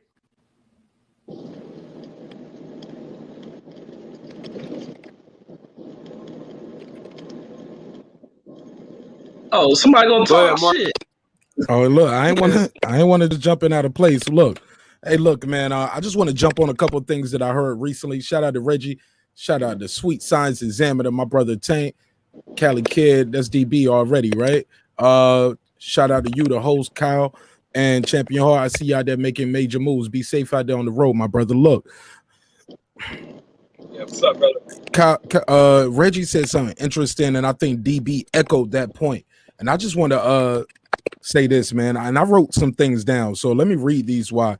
Look, you guys hit some amazing points. I love UFC. I love boxing. Shit, I love sports, period. But I love combat sports the most, right? And what I can say about the UFC, not just the UFC as a company, just MMA, these guys that we all think of, some people who don't know, they look at UFC and they think that is MMA. No, these guys have records in other companies outside of that. But more importantly, the fans follow them. It don't matter if you got a loss over there. In boxing, like we got this Mayweather effect, and it's like it's over for you if you got a loss. And I think that's something boxing fans can learn from UFC fans, most definitely. You feel me? And I just wanted to say to DB's point, he was like, who got those crazy fan base. I think that the Paul brothers got a crazy fan base and I follow them too. And I like the fact that the UFC keep these guys active. A loss don't automatically put you all the way at the back of the line. It'll definitely bump your spot. Pause, but come on, man. Like these guys, man, it was a hell of a card if you watched it over there tonight. And to what you was talking about with Tyson Fury. Look, we don't know, like you said, Reg, I think you said it too. We don't know We ain't seen people's medical records. That ain't our business like that, right? If it's postponed, it's postponed. I'm just disappointed that two of the biggest events of the summer kind of happened in the same camp. And yeah, man, I just wish nothing but the best for Conor McGregor. I think that came from too much proper 12. He was up there taking shots, playing around, switching back and forth, sport to sport. Not taking the game seriously. In my opinion, he cashed out a long time ago with that Mayweather check. His only win since then was Donald Cerrone, who was a fading fighter anyway. I respect him. He gave us a lot of great fights, but he was fading when he fought Conor McGregor. And that fight ended pretty quick as well. So Conor McGregor, I don't know what's next for him, but I don't know his fight obligation to the UFC, what he owed them for letting him go do that boxing thing. But I do think he is a star. He can sell out just off his name alone. No pun intended when I say sell out, right? But he definitely needs some milk, more milk, less proper 12. Because milk does your bones strong and proper 12 is not helping. And yeah, man. And in my opinion, he was getting beat up anyway. He was losing anyway. I think the fight would have got stopped in the second round. He was losing. He looked like a guy past his prime versus a guy in his prime. Too much, what they say, silk sheets. Too much sleeping on the silk sheets, right? So that's my time, though. I passed the mic. In terms of what Conor McGregor had to give to the UFC, I think it was 30% of what he generated. If it's not 30, it's somewhere in there though. But it was a pretty big number. So Dana White and the UFC made out like a fat rat because they initially when Floyd called for that fight, Dana said no 2 or 3 times. And then finally they negotiated to, they knew it would be a huge fight with, a $1 billion fight, so to say, and then divvy that up a bunch of different ways. But yeah, the UFC made out pretty big. And if it's, which is another reason why if he would have won this fight, I believe that Conor McGregor would have, if he would have won this fight and Manny wasn't set up to fight against EJ, they would have set up that fight. I'm pretty sure that's what would have happened. But since Manny decided that he would let Errol retire him, he wasn't available, and that's probably why this fight was made. But yeah, good stuff. And also, yeah, milk is disgusting. The calcium and the vitamin D is what does the body good, not that cow pus. DB, Champion don't Hart kill still in me. here.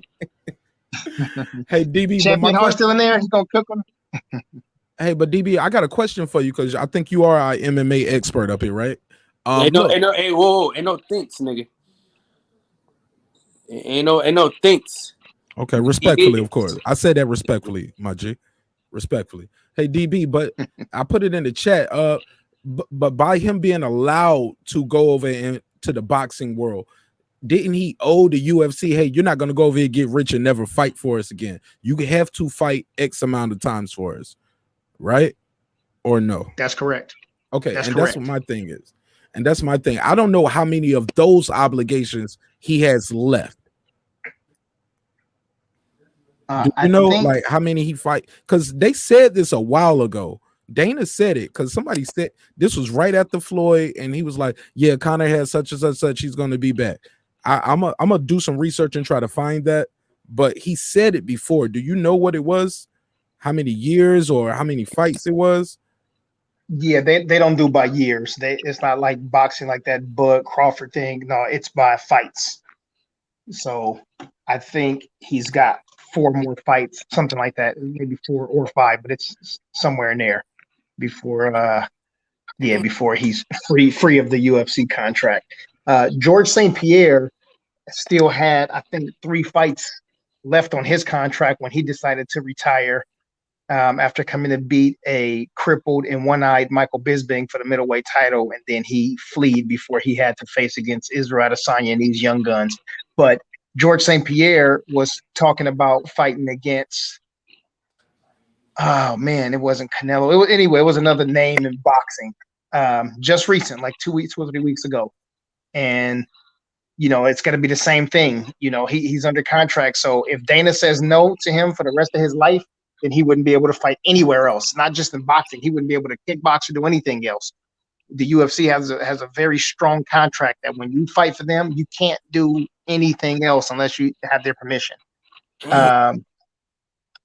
But George St. Pierre is a relatively big name. And if it's a big name fight like a Canelo Alvarez or, I can't see it being another person that's not that big, but he'll get the permission. He'll get Dana White's permission or his blessing, and the UFC, Dana White and the UFC is going to get a nice chunk of money from that fight.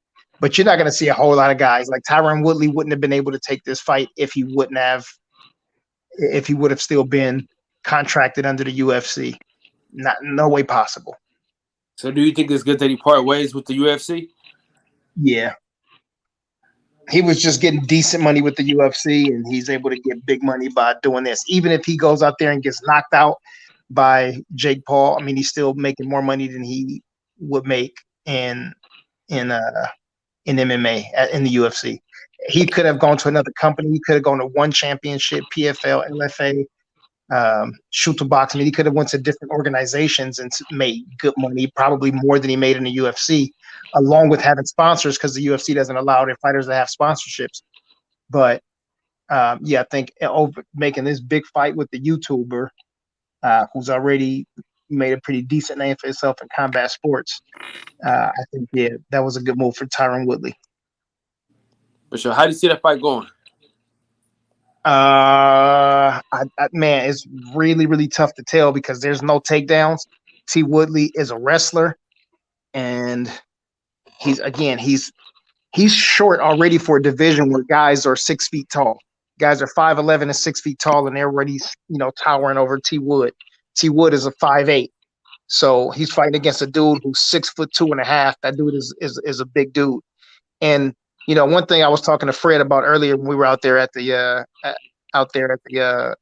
backpack giveaway, Fred didn't know that this dude was a wrestler for Ohio State. So it's not like Jake Paul is just some random ass dude who never competed. Like, this dude is an athlete, So it's tough, man, to have enough money from YouTube to be able to spend on nutritionists and dietitians, personal trainers, strength coaches, and whatnot. And you don't have another job that you have to go to. You spend your entire life preparing for a fight. You do that one camp, you're going to be an entirely different person. After doing that 3, 4, 5 times, shit, you can call the dude what it is. His antics may be kind of McGregor-ish. It may be trolling and goofy, but at the end of the day, the dude's been, a high-level competitor for quite some time. So it's tough to tell, man. So he wrestled at Ohio State? I didn't know that. Yeah, it would be, man, it was sad to me for Tyron Woodley to go out there and get annihilated. And I don't think that's going to happen because Tyron Woodley's still explosive, but he is a 40-year-old man that just came off of he had a broken rib about a year ago.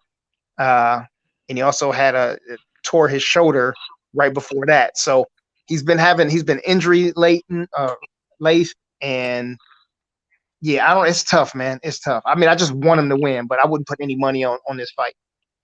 Damn. Well, he got Mayweather working with him, so that's a good thing. No, well, if it was the Pretty Boy Floyd style of a training that he was showing, Floyd shows a lot of people how to be very defensive. And in a fight like this, there's no fucking points. You got to go in there and you got to try to knock this dude's head off. Also, Tyron Woodley has some cardiovascular issues because he has so much his muscle mass is so he's got so much muscle on him that his arms get really tight and heavy really fast. So he's good for about 2 rounds. After 2 rounds, man, he starts gassing out a whole lot. So I think he's got to go in there and don't try to be a boxer. Go in there and brawl this dude. Put your use some wrestling tactics on him. Put your weight on him. Push his ass back, and then while you breaking out of the clinch, throw heavy shit at him. You short, so shit, aim right for his chin. Yeah, but back to this though, MMA stuff, man. There was a young prospect named Sean O'Malley. Sean O'Malley's been in the UFC, had a few fights already, highly touted, and now he faced against a guy named Chris Moutinho, which was his first fight. They called him, with about 2 weeks or so to go, and he accepted the fight. Good for him. I think his record is something like 4-4. He's like a 500 fighter, but he came out here and had a decent showing for himself without having a camp or anything. And Dana White called it the fight of the night. So him and Sean O'Malley both got $75,000 bonuses. So just imagine that you getting called for short notice. I'm pretty sure they probably gave him maybe like a 30 and 30. So he probably got $30,000, and then go out there and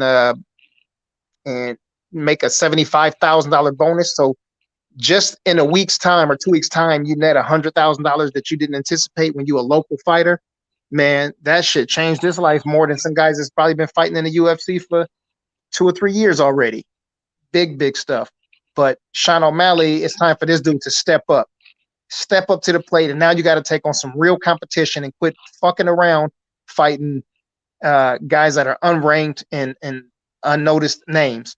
He called out TJ Dillashaw, I think, which was also a pretty decent move. TJ is a decent name, but TJ is also a midget. TJ fought at 125 pounds, and TJ is coming off of a dope case. He was on his Canelo and Tyson Fury sticking needles in his ass, and he's been out for 2.5 years or so, and now he's coming back. So Sean O'Malley's being very calculated, and I think he goes out there and he beats TJ Dillashaw relatively easy, but I would like to see him at least face somebody that's tall and that's got a lot of movement, like a Dominic Cruz. That's what I would like to see, but they'll probably give him TJ Dillashaw after TJ Dillashaw loses to damn, I can't think of who TJ Dillashaw's getting ready to schedule the fight, but Corey Sandhagen, I think. So I think Sandhagen beats TJ Dillashaw, and then they'll probably still give a losing to TJ Dillashaw to Sean O'Malley. He's the young Conor McGregor, but what did you guys think about that fight right there with Sean O'Malley versus Chris Moutinho? Just say you hate Sean O'Malley, DB. Damn. Oh yeah. Oh, all right, shit. Hey, ain't no shame in my game, Reg, man. When I don't like these fools, fuck them. Hey man, look at this shit. Somebody said they like watering their cereal, cuz. That's crazy. That's JFL crazy ass. Hey, damn, whose comment was it? But oh, that's JFL. I ain't saying nigga. He's a likable guy. Somebody said about they thought it was the other Paul brother that wrestled. They both wrestled, according to sources say my champ side voice. So both of the Paul brothers were former wrestlers. Damn, I didn't know that, bro. I forgot who put that in the chat. I can't go back. Jay Dixon. Somebody asked about that, but I want to say again because DB was pointing out the money, $75,000, and Mark Nash. I think he made a comment earlier about what's the guy's name? The Irish guy who just fought tonight, broke his leg. Canelo's cousin.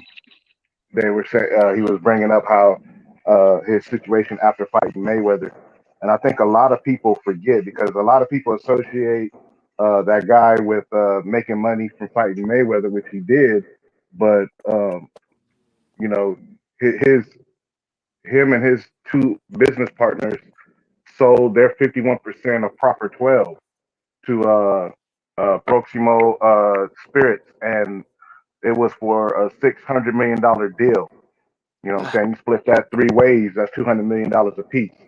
So while we're talking about his fight versus Mayweather and whatever he cashed out in that, you still got to keep in mind that he did way better after that financially, because even if he got 200 of that 600, because they split it between the three of him and his two other business partners, even if he only got like, let's say 50% of that, that's still 100 million. So we got to keep that in mind. And I just, we know that Floyd put him over the top, but what he make? Maybe 50 between 50 million dollars and upwards of $50 million possibly, maybe. But that Proper 12 deal is what set him up financially after the Mayweather fight. Just to put that out there. True. For sure. Shout out to my dog Mir, man. Appreciate you for sliding through. I'm about to put the link in the chat again if y'all want to hop on. In terms of O'Malley, he's a good fighter. I like his style. I like the way he fights. I don't have a problem with confident athletes at all. I don't have a problem with confident athletes. I have a problem with obnoxious athletes and obnoxious people in general. When you can figure out a happy medium between them, I don't have no problem with that. But it has to be as you, in terms of athletic competition, it has to be as you increase your level of competition. And you can still be able to perform at a certain level, and then you can earn the right to continue to talk the way you talk, or have the swagger that you have. Prince I seen was the only Prince I seen until he got them, started getting them paws put on him. And then after that, you need to sit down. You sit down and shut up, as a matter of fact. You can't be like the guy tonight who breaks his leg because, like I say, his heart ain't in it. His body probably can't hold up in that particular competition anymore. Then you sit on your arse, sitting there talking shite to people and flipping people off. That ain't gonna cut it. So O'Malley needs to continue to increase his level of competition and style and profile in the process. But that level of competition comes first. True that. Mark Nash, where you at?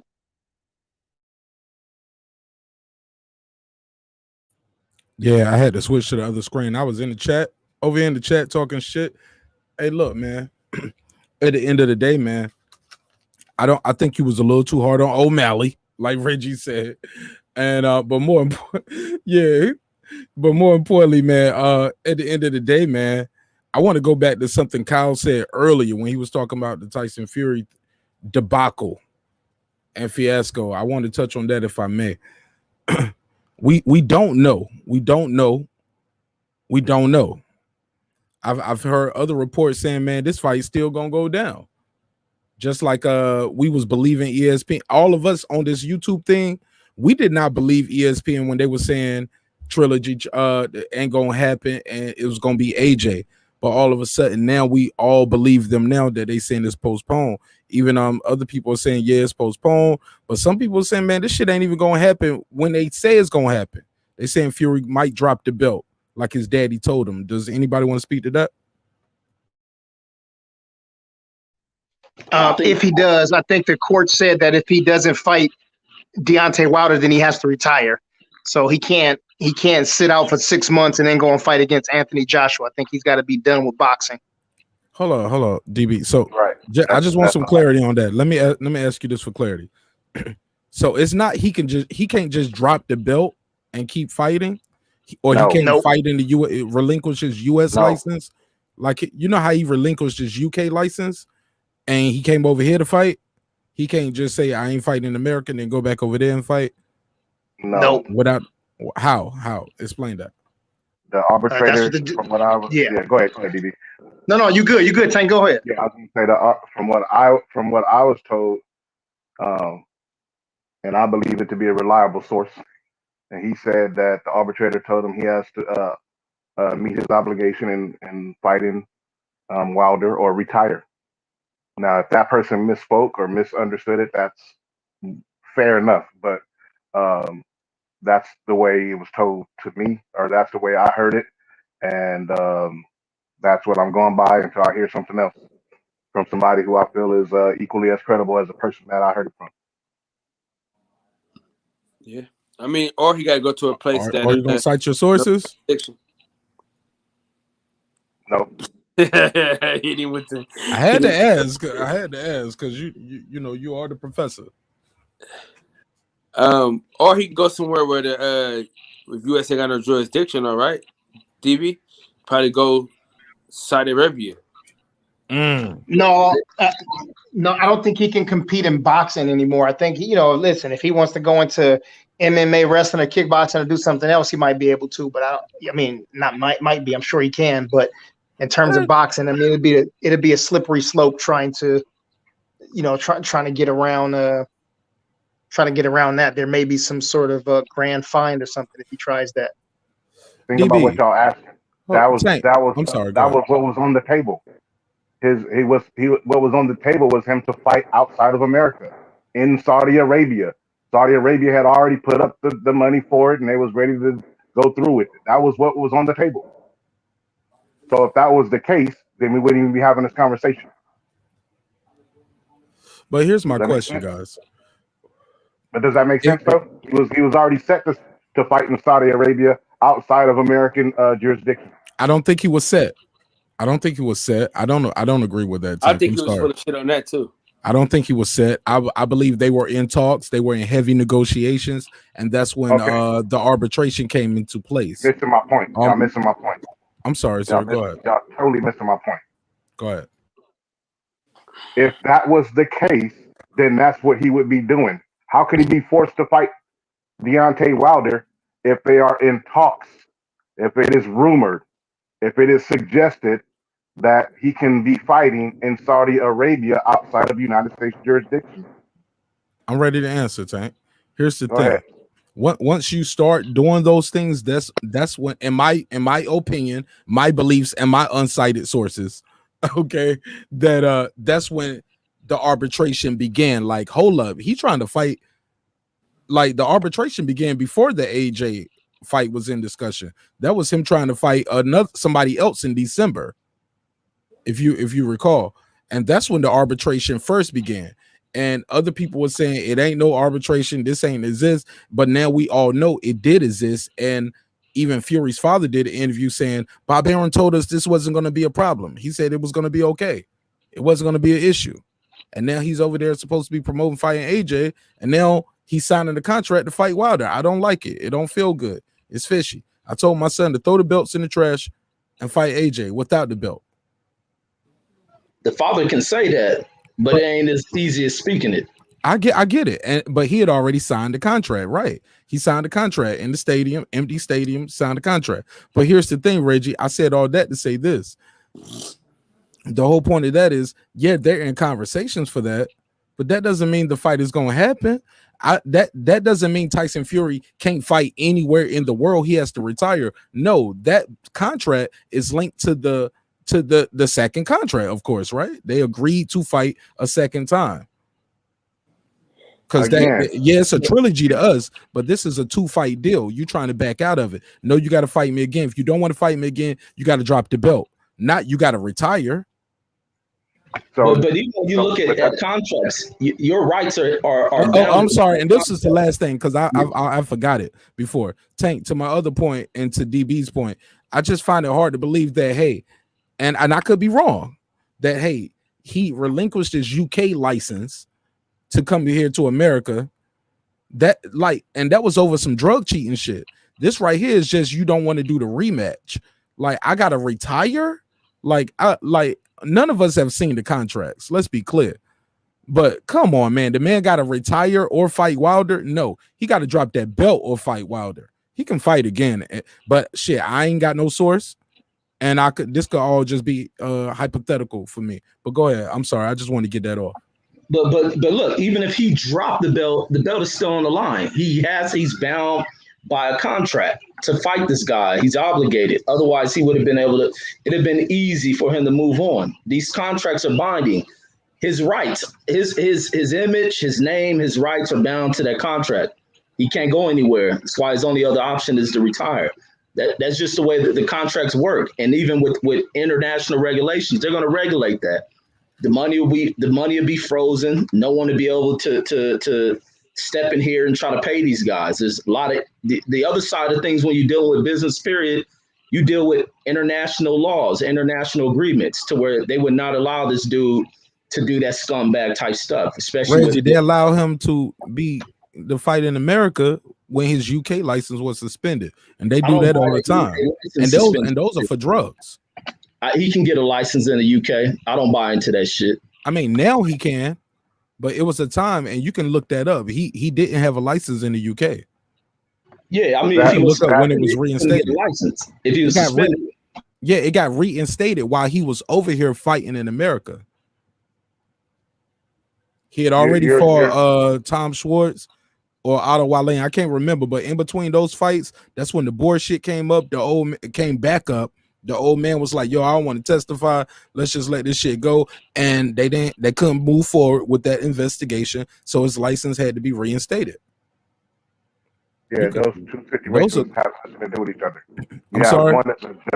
The two situations are not similar in any way. No. I'm saying that to Reggie's point, where he's saying they wouldn't let him have, like, you can't fight here, but you can fight in this country. That it's already been done. I remember when John. Go ahead. But Reggie's saying that based on contractual obligations, not because of a suspected or proven failed PED test. They're two different things. One is a judge's ruling be based off of a contractual obligation. But there was no contractual obligation. Yes, go ahead. They fighting for a prize. The prize is tied to that contract. If I drop the prize, i.e. the contract, i.e. the belt, because they fighting for a prize. They fighting for the WBC belt. I can drop the belt and still fight elsewhere. It's not I gotta fight you or I gotta retire. I just don't believe that. I gotta fight you for this belt. Now I can't go fight somebody else for this belt because that belt is tied to that contract. That's what the first contract was all about, the belt. Have you talked to anybody that's involved in the situation that has said that, or is that just you outside looking in? Have any of us seen the contract, Tank? Let me answer your question with the question. When we talking about somebody's tied to something contractually, none of us have seen the contract. I will not let you answer. I did it. I already did it. Too late. I know, but you asked me a question. You said you asked me to let you do it. So no. I did it. Can't take it back. I won't answer. Can't unring a bell, Tank. I already did it. I want to acknowledge it. All right, and I want to acknowledge yours the same way, sir. Because we keep talking about contractual obligations. We keep saying contractual, and he's done. He got to fight him or retire. Nobody has seen that on the paperwork on this panel. Trump and Biden, y'all got to chill, man. All right. What are you talking about? No. He asked me if he asked me to let him answer the question. I responded as a gentleman and said no thank you. But my thing is this, because he's asking the question. My thing is this: we don't know, like to Mark's point, we don't know what all names or companies are signed to that contract, which is what Reggie is talking about. International. If Tyson Fury is managed by NTK Global, and NTK Global is a part of that contract to fight Deontay Wilder, then they can then turn around and manage him in Saudi Arabia or anywhere else, because they will also be held accountable to the contractual obligations.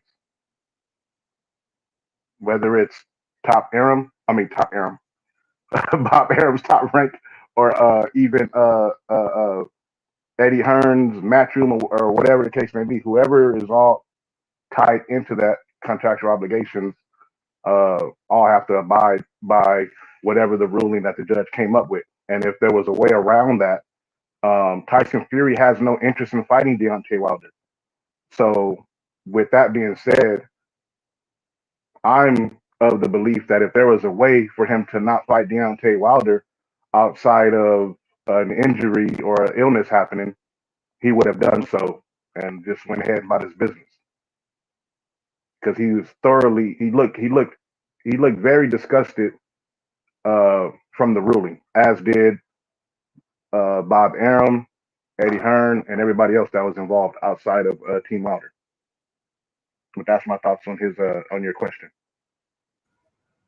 Has anybody on the panel seen the contract? That's what I want to know.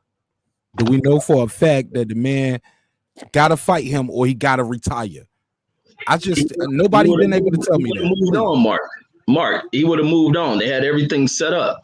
That contract locks everything. That's why Eddie Hearn them pissed off. Contracts are contracts. Nothing segregates this contract from any other contract. Contracts are bounded by laws and agreement.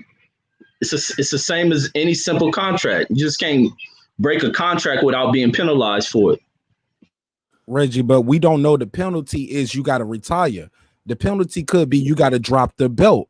You do know Tank said he wasn't for sure, I'm sorry, though, right? Go ahead. Say that again. He did say that he wasn't for sure. He said that's just the information that he got.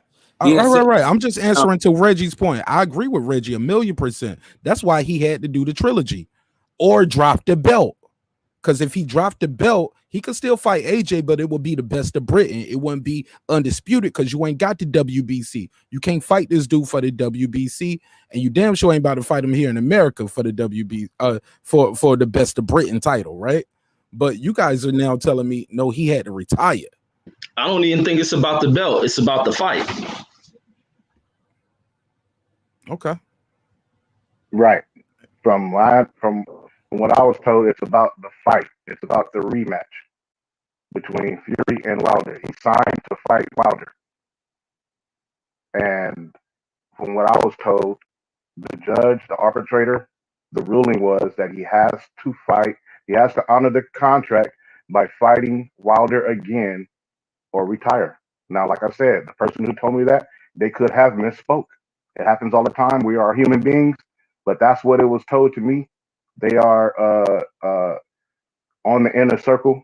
They are the person that told me, the person that said this, the person that released information, however you want to say it, the source. I think you said, cite the source or whatnot.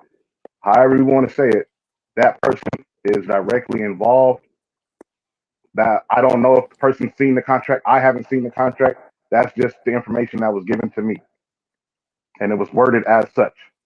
He has to rematch Wilder or retire.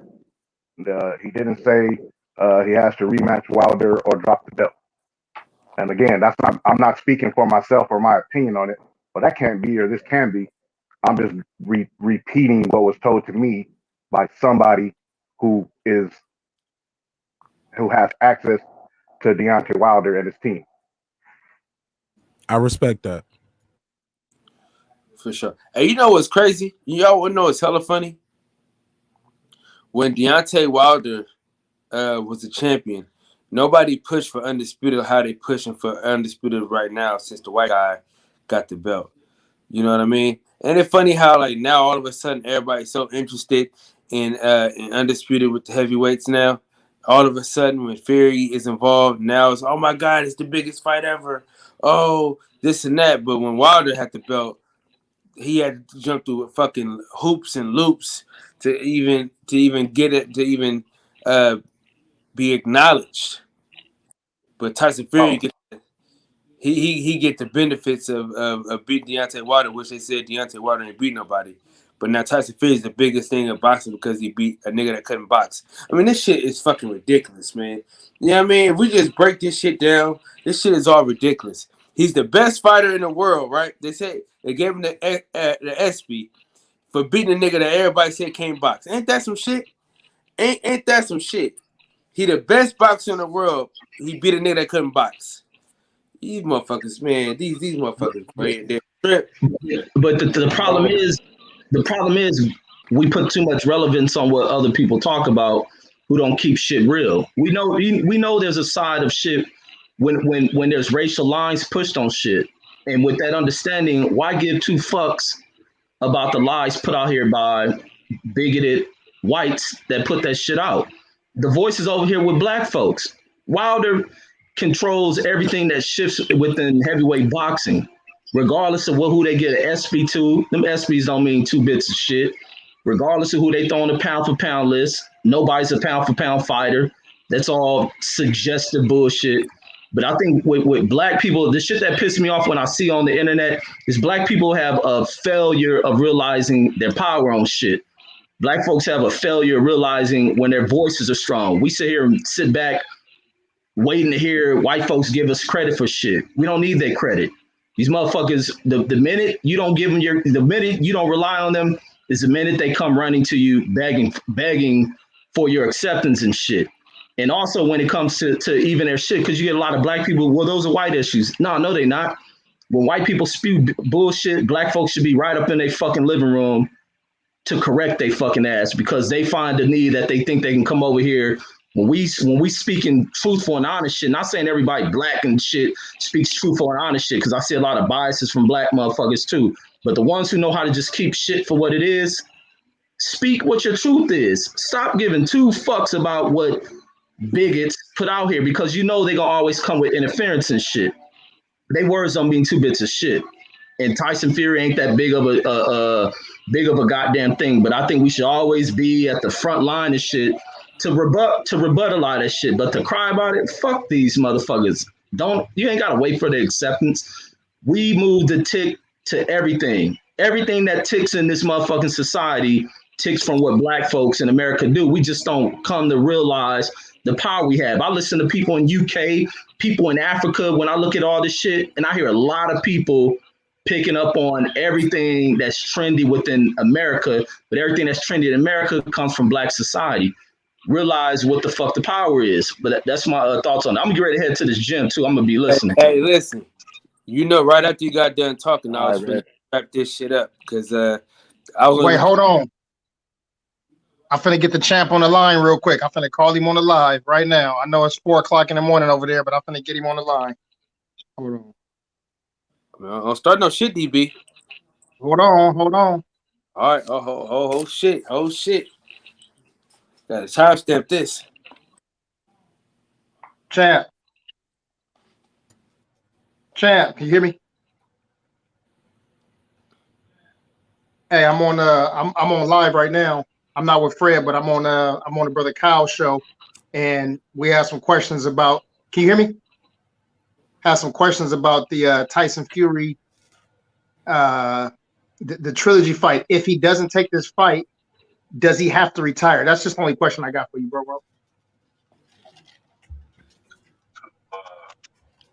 Take advantage of, but it wasn't what they thought it would be. You know, it was foolish on that behalf. It was ignorant, and it was just low down, dirty shame. Nigga TV ain't shit. Nigga TV ain't shit. All right, champ, I'm gonna let you go, man. Thanks for that, bro. Appreciate you, D. Well, there it is. Hey, listen. That's all I was shaking my head the whole time. What he say? I missed that. What I miss? What'd you miss? No. I heard him say something about dirty shame or something, and then you said DB ain't shit. Yeah, I couldn't hear him either. Yeah, you missed it, man. Yeah, you missed it. But yeah, shout out to the champ for always coming through for us. No, I heard him say something about something. It was a low down dirty shame or something. Yeah, he was talking about you. He said it's a low down dirty shame that you won't just listen to what me and Tank is telling you. Yeah, but shout out to Reggie, man. Hey, the last thing before we get out of here, because I know Reggie finna hit the gym, and I know everybody finna bounce, rock, skate, and do their thing. Wait. Shout out to Tai Tuivasa. He got that knockout over Greg Hardy. Greg Hardy was talking reckless, talking about Derek Lewis, and it didn't work out in his favor. You got to face the man that's in front of you. And Tai Tuivasa from the hood, he got that victory. And now I think it's time for him to go up into fight some of the top 10 guys. He can fight either Marcin Tybura, who's ranked at like 10 or 11, or he can fight Augusto Sakai. Those would be good ones for him. But all in all, man, it was a good night of fights. And shout out to Kyle for opening up the live. We could chit chat about this. Peace to the brother Mark Nash, my South Central brethren, Reggie Owens and Big Tank, the Sweet Science Examiner. And you know what I mean? California in this thing deep, man. I appreciate y'all. Kevin Abbott says, Rob G. Film, Taylor Bell, my brother Mir, In Shape Street Fighter, Picasso, Jay Gibson, Brian G done jumped in this booth, man. We got a whole lot of brothers in here, man. We had a good time. But I'll see y'all tomorrow at the shop at 9 p.m. Pacific Standard Time. Reggie, have a good time at the gym, family. Yes, sir. Hey, y'all ain't about to end it, are y'all? Hey, DB. Shalom, my brother DB. Y'all ain't about to end it, is you? Are you? No, I want to comment on. What Kyle said and what you said about the. So I have something to listen to in the gym, man. Keep going. Yeah, I'm gonna rock as long as Kyle is rocking. Well, you ain't rocking. But I want to respond real quick to what Kyle said. So we're gonna end it out. I want to respond to what he said real quick because he was talking about the Undisputed. But Mark Nash on Breaking Beats Monday, Wednesdays, and Fridays for y'all. You can find them on YouTube. Go subscribe. It's funny that we had a panel. When was this, Mark? About a week or two ago, where a caller called in talking about that very thing in terms of Undisputed, and we basically had to get him to admit that that's exactly what they wanted. He only was interested in Undisputed if Tyson Fury can be involved in it. When I posed him the question, well, what if Deontay Wilder wins and he's part of Undisputed? He seemed to pretty much have no interest in of Undisputed and after that. But yeah, we already had dealt with that on Breaking Beats on Mark Nash channel. What was it, like 2 weeks ago, Mark? Sound like that. Sound like that. Sound like that. Yeah. He's from Ireland, right? I think it was Ireland. So, Ireland, Switzerland, Norway. You know, something like that. It's an international show. Yeah, but I think it's Ireland though. Yeah, he called in, and I was like, well, Deontay Wilder could win. And then Mark was like, there's no guarantee that there'll be a fourth fight. Because that was their whole premise, was there'll be a fourth fight. There'll be a fourth fight. And as we know now, Champ already got on record, and he said, I'm closing the chapter on Fury after July 24th. And ironically, about a week after him saying that, now that fight is quote-unquote postponed. But yeah, that's what my thoughts is on that. Tyson V is a piece of dog shit, and I got some shirts coming. I got some new merch coming. I gave y'all a little hint in the thumbnail. It's a little hint. You know what I'm saying? That's a little hint of the merch that's gonna come out, man. I had to look at the thumbnail real quick. What are you talking about? Oh man, Kyle, you off the chain. Yeah. He's a piece of dog shit. That's my new line when I'm referring to Tyson Fury. You know what I'm saying? Or it's a PSB. You know what that stands for, Tank? Say again. PSB. PSB. What's that? Piece of shit, bitch. Oh man, that's too funny. But look, let me say this though. To Tank's point, a lot of people don't want to see Undisputed. They really want to see Best of Britain. They won't admit it, but that's what they want. They want Best of Britain. That's all they want. Yeah, and I get it, but you got to honor the man's contract, and that was my problem with it from the jump. I don't know what Picasso talk about in the chat. Like my G, I've always been said, what's wrong with keeping your word? What's wrong with honoring the contract? I've never seen somebody pay millions of dollars to not fight somebody that they know they can beat up. I always bring up a little Omar, a little Mario across the street. Check my old shows, Picasso. This ain't no bicycle. This ain't no pedaling. I'm just keeping it a buck. Like, come on. Like, I never seen somebody pay millions of dollars to not fight somebody that they know they can beat. And we had a whole debate on the show on Wednesday. Somebody was like, he didn't have to pay anything. I was like, you think they went to arbitration for free? You think that was tied into the deal? That's already paid for? That ain't the shoelaces that come with the Nikes. No, you got to pay to go back to court, or you got to pay to deal with the arbitration. That shit ain't free. So I don't get it. But my final thoughts on this whole situation, man, I want to see it. When people keep saying, I'm just done with this debacle. This a whole It's a whole little circus. I'm tired of his WWE. It's only one clown in the show, man. It's only one clown in this circus. No, it's 10 of them. Elaborate. I'm sorry. Who's the ringleader? Oh, I'm bringing all back to flop rank, drop rank, and Tyson Fury. The reason why I said it was 10 of them because they said 10 people tested positive. So that's why I said it's 10 of them. Oh, no. I'm talking about from your frustration with why you can't get your Undisputed boxing fans, content creators. This all goes back to Tyson Fury. If Tyson Fury wasn't saying no, I gotta fight right now, because they was like, no, you can't fight right now because of the sports that we have here in America and things that are other things. No, I've been training, I'm ready to fight. I gotta fight right now. And that's what gaslit the fucking arbitration from the beginning. Excuse my French. I'm in France. But that's what gaslit it. And then from there we get to, okay, now we having arbitration talks, but everybody is telling all of us online, y'all crazy, there ain't no arbitration. He about to fight AJ. He about to fight AJ. And I remember people was telling me, yo, you know it's real when it's on BoxRec. It's real when it's on BoxRec. And you know what? I had the screenshot. It was on BoxRec. Grand opening, grand closing. It was gone within 48 to 72 hours off BoxRec. They took it down because it could not be verified. That shit was not about to happen. And then less than 2 weeks later, we find out he's about to fight Wilder, and he's about to fight him in July. He came on stage looking like milk in a Ziploc bag, shirt off, old suit. If he won't trying to catch COVID, he was definitely trying to catch a cold. You already know my stance on it. The dude didn't want no smoke. So I don't know what they talking about in this chat. I'm keeping a thou wow. And my stance has been the same.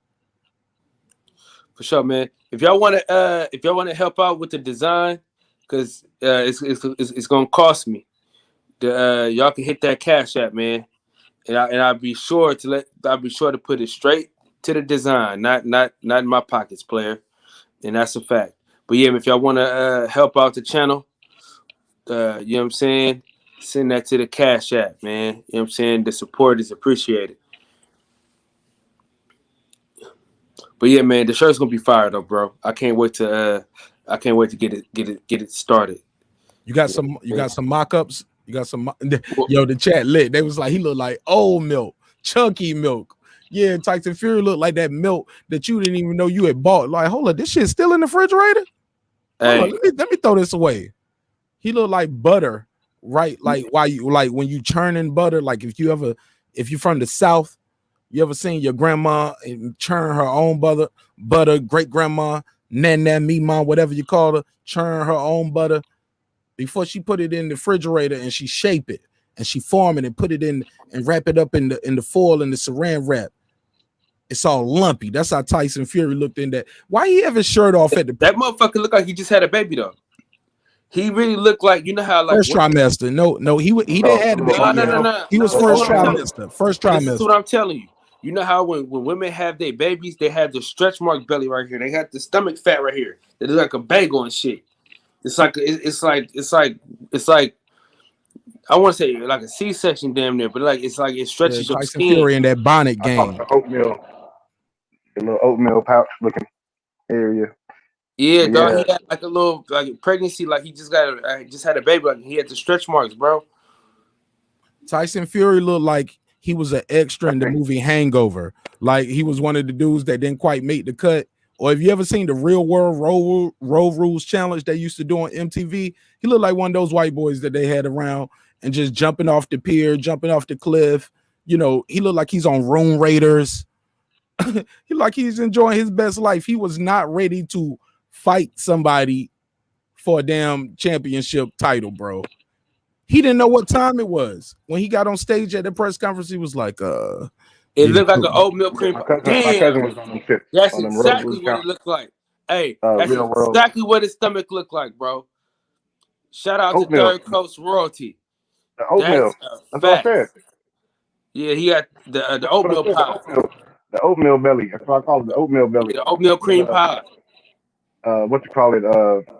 Nasty, Mark nasty, Nash. fucker. That I know exactly what you're talking about because my cousin used to be competing in those challenges, and that's exactly how he looked. But I love the analogy that Mark breaks down because he points out the fact that everybody that keep talking about it being a clown show and they're tired of this and tired of that. There's only one clown between him and Wilder in the situation, and that's not Wilder.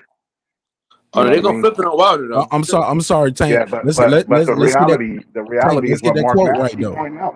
Get that Mark quote right though. Get my quote right. Mark they keep pointing saying out it's the a fact circus that show. They Mark, keep saying Mark it's a pointing out. circus. It's only one clown in the circus though.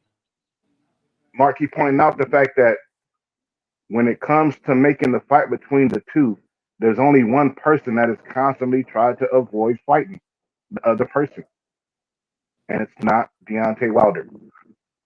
Between a first and second fight, this guy went and signed with ESPN and wanted to take tune-up fights. And then when he finally got the second fight, and all of a sudden now he want to go fight December 5th against other guys and all over the place and do other things. And then like Mark said, he forced their hand and they went into arbitration because of that. And now look at it. After they lost the arbitration, once again, it is only one person that is holding up the fight. So there's only one clown in the circuit. Having ass nigga. Shalom, Kevin in the building. But yeah, man, if you ready to close out, Kyle, I got you. I know you ready to. We talking about we roasting Tyson Fury punk ass right now, so I got a little more energy. You know what I'm saying? What's that thing where you turn them? You put when you put them on the road in the open fire, you turn them. Man, like a luau. Mm-hmm. Yeah, man. But that motherfucker, he got that Bobby Brown jaw too. Y'all noticed that. I know y'all noticed that Bobby Brown jaw. Bobby ain't even got it no more. I just seen him in the verses with Keith Sweat. Yeah, I mean he ain't got it no more, but you know. Yeah. You know. Yeah, Tyson Fury is built like a bag of laundry, bro. Hey, Mark Nash, your wife must have breastfed, huh? Watch your mouth. Watch your mouth. My wife ain't got nothing to do with Tyson Fury, nigga. No, nigga. Why do you do this, motherfucker? I'm late. He do this shit every time. What I do? Because I was gonna say, because you said the bag of milk, and I always think about when my wife was breastfeeding, nigga, she had to put the milk in them little bags and shit, and I always remember what it looked like. Oh nah. I ain't even catch it that way. Nah. That nigga just came out of nowhere. Your wife must have breastfed. Hey man, why you mentioning this man's wife and her breast and then feeding? I don't even know where that came from. In the midst of a Tyson Fury roast. Yeah. Hey, look. Hey, Kyle, no, but look. Go ahead. When he broke it down, it made sense because when they do they put it in the bottle and it's in that little bag, that little sack. I was like, okay, I hope. Let me mute my mic because I don't know what Kyle's talking about. But it made sense though. That's funny as hell. It just seemed like an odd question, out of place without the context. Right, Reggie, Taylor, Tank. Look, Cameron, all of y'all. Look, I'm thinking I'm wrong right here. I'm like. Because Tank was like, "Yo, you know what? I'm out of here." I'm like, "Hold up, I'm late. What am I not missing a joke? Is this West Coast humor right here?" Nah, see, because I've been trying to ask you that. Like I was trying to get that out. Like, why do you want to ask me that for a long time? No, because you said it. Because you brought up the milk, nigga, the milk in the Ziploc bag. That's what he looked like to me. I think he's saying that you could have said, well, when my wife does it, he has this. Are you familiar with that, Mark? Because you keep bringing up the bag and the milk, and that's how it is. That's how I understand it. But we both had babies last year and shit. That's why I asked. I know. Absolutely. That's what I'm saying. That's what I'm saying. Had you said it like, my wife does this and and then parlayed it into that, then it would have made more sense. But you say, hey, man, your wife breastfeed? You see? Why is my wife and her breast have anything to do with this conversation, sir? Well, I'm sleepy. All right. Hey, look, Kyle. Kyle, I'm about to dip out. They're like, hold on. Hey, What's out Kyle, here? this is what I'm gonna do. I'm gonna create an after party link real quick. Just stay on for about 2 more minutes. I'm gonna create an after party link for people who still want to keep cooking, and we'll keep it cooking for a little bit over there, if that's cool. He said, "I'm having killer." I think I read you out of pocket. Red, you ain't shit. My man Kyle said he retired though. Yeah, no, shop closed, nigga. That shop closed. The factory is closed down. It went left, but we got it back, Rob G. Don't worry about it. Yeah, man. Salute to the boxing section. My brother Reggie Owens, my brother Kyle, my brother Mark Nash, my brother BB, the Cali Kid, aka the Majestic. You know, I love bonding and building with these brothers. Salute to everybody that's in the chat tonight. Y'all know who y'all are. We always appreciate y'all rocking with us. No, not the boxing session, nigga. We still open, nigga. We talking about having babies, nigga. Oh, well, I'm about to bounce. That's why I was giving my little closing. Oh, man, I thought you was gonna hold it down tonight. I'm about to jump off for a bit. Oh man, well shit. If you hopping up, ain't no sense in me keep it on. Hey Reg, I try to stay on. Shit, well that shit, I can shut it Mark down. Said he about to do after party. Shit, I was gonna do the after party because I thought you was still trying to cook, man. Yeah. I'll set it up. I'll set it up and run it for a minute. Give me 1 second. Let me at least put a Tyson Fury thumbnail up there. Matter of fact, Cam's still up, man. Cam.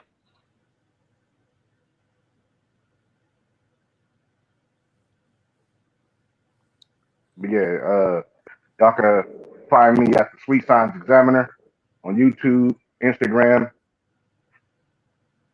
Follow me at Tank Obadiah TV. Oh, you forgot on one. YouTube as well. Holla at y'all. You missed one. You missed one. Oh, IETV and Movie Talk. Yeah. Follow me at IETV and Movie Talk as well. I'm getting too many. I'm over forgetting. I was like, I missed one. But yeah. But I gotta take this call, brothers. Hey, Kev, I don't have PayPal. Hey, Cam, you got PayPal, Cam?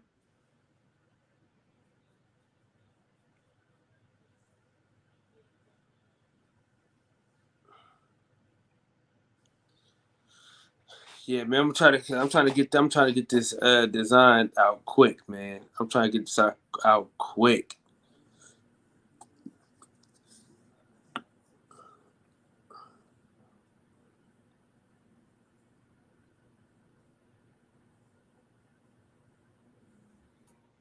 Yo, all right, man. We lit. I got it set up over there. Kev, do you got Zelle, Kev? I'm trying to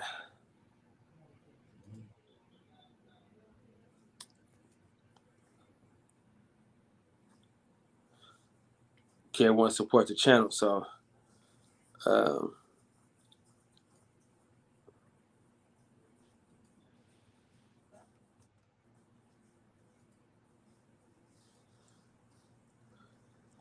yeah, you can holler at Cam because Cam will send it to me.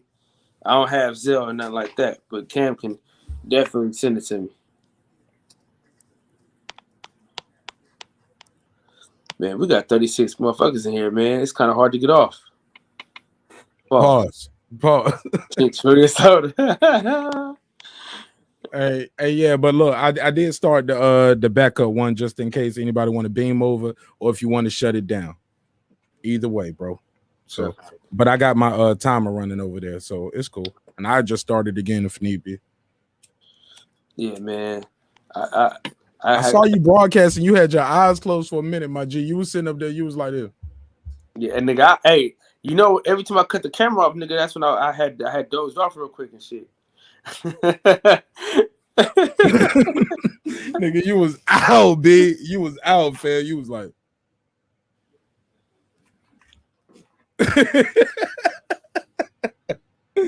Oh God, yo, what's popping with y'all, man? How y'all feel out there, man? Yeah, man. But at the end of the day, man, no matter how you look at it, this all goes back to Tyson Fury. People for some reason keep finding ways to make this Deontay Wilder thing too. But we all know if Deontay Wilder got COVID, come on, man, y'all would have killed him in the comments. Y'all would have been like, yo, another excuses. He making excuses. But where's that same energy at for Tyson Fury? That's all I'm asking. Where's that energy? There's no energy for that. It's almost like he's protected. Protected. Say it again. Y'all heard him. You know, it's crazy though, bro. Like he get all this he get all the force fields in the world, man. And I'm really disappointed in well, I got a credit union. Remember, our credit union ain't fucking with it.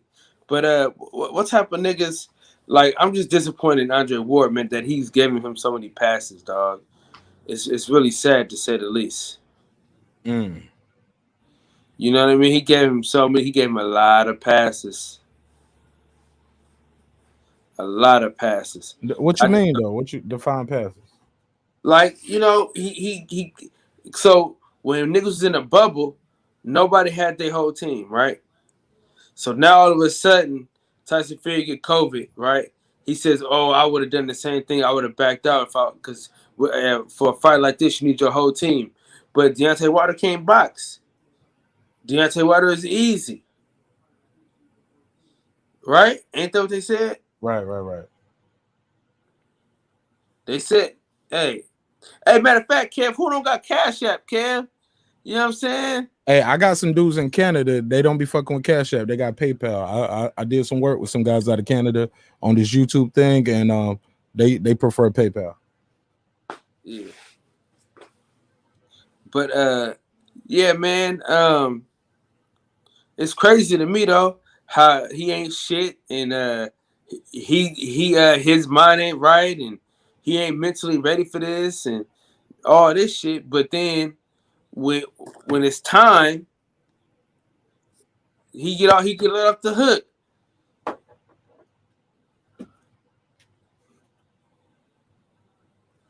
I agree. I'm listening. Yeah. When I got 30 seconds over here, and then it's gonna turn into a simulcast. So we'll be streaming your show from right here over there until you end. How about that? Yeah. Yeah, so if you're watching on Mark Nash Breaking Beats right now, we about to start a simulcast in about 5 seconds, and we're going to be broadcasting the boxing section over here with my boy Kyle. Just like that. Man, I gotta get that. I gotta get it. I gotta get my own computer.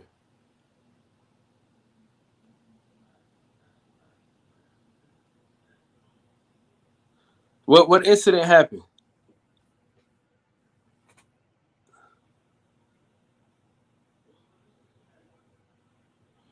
No, if you put a comment in it, I'll know.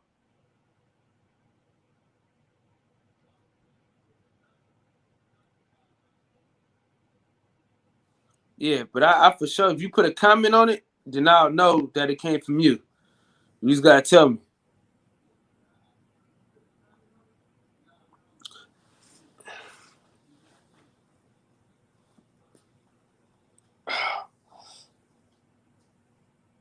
Man, shit. So Mark. What up, my G? The craziest thing though is this new design is really gonna be the shit. Talk about it. I just did. I just gave it to you. You said it's gonna be the shit. Like you talking about your logo? You changing your logo? No. This is a shirt for the boxing session because it's referring to Tyson Fury. Oh, okay. Mm-hmm. So you know how it go. Oh man, that's dope. You gonna be selling those shirts? Yeah. Hell yeah. How can they get them?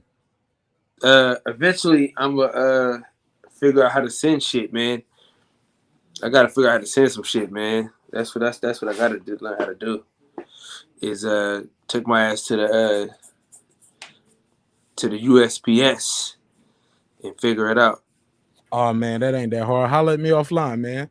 I got my little PO box already set up. We do those kind of things. Yeah.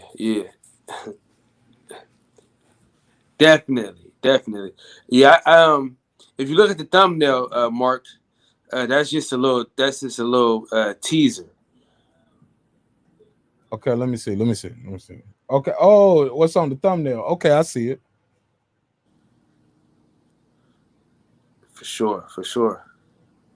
Yeah, we gotta get something going, man. We gotta get something going. Oh man, we're gonna get a lot of things going, man. Like, look, brothers gonna work it out, like they say in the song, right? Brothers gonna work it out. Brothers gonna work it out. Yeah, we got to. But man, listen, I'm pissed off though, man, because I really had my ducks in a row to go to that fight, bro, and now it's gonna cost me more money to go to Philly, than it would have to get to Vegas. You know what I'm saying? What you mean? So the flight to Vegas is nothing. You know what I'm saying? But that flight to Philly is gonna be a good $400-$500. Yo. You said how much? How much? Man, $300 to $400 to $500. That's crazy. That's crazy.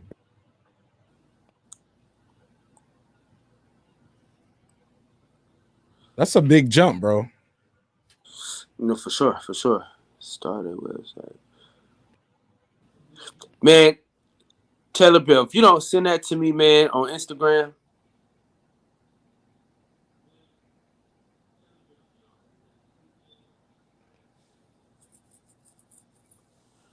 Yeah, you gotta send it. You gotta fax that over to me, Taylor Bill, on my Instagram, man.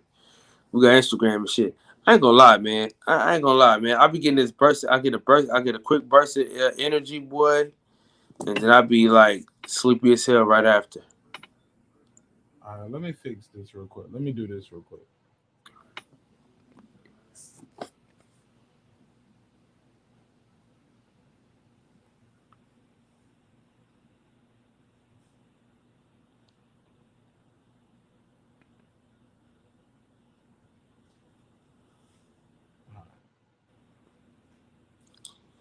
Hey, Mark. Yo. Now, if I was a clickbait king, you know what I'm saying? If I was a clickbait artist, I would use that clip that DB used, and I would clip it and then act like he was really here and shit. So was that an old clip that he already had with Wilder or something? Yeah, that's why it was a joke. Oh, okay. See, I thought he called him for real. Nah. That's why I didn't get it. Because when you start laughing, I was like, "Why is Kyle laughing over this great content?" Yeah, you're ruining it, man. You're blowing it, kid. And I ain't want to say it live, but I'm like, yo, you blowing it. But really, the joke is on me. And that shit was hella funny. That's why I kept out the whole time like, nigga, ain't no fucking way, dog. At first, I got juice in I had, and then I'm like, ain't no fucking way, dog. Yeah, man, that's my bad, bro. That shit was funny though. Hindsight is 2020, right? Yeah, I'm fucking. I really didn't even play too fucking much. So I knew he was playing. He just bounced off. Okay.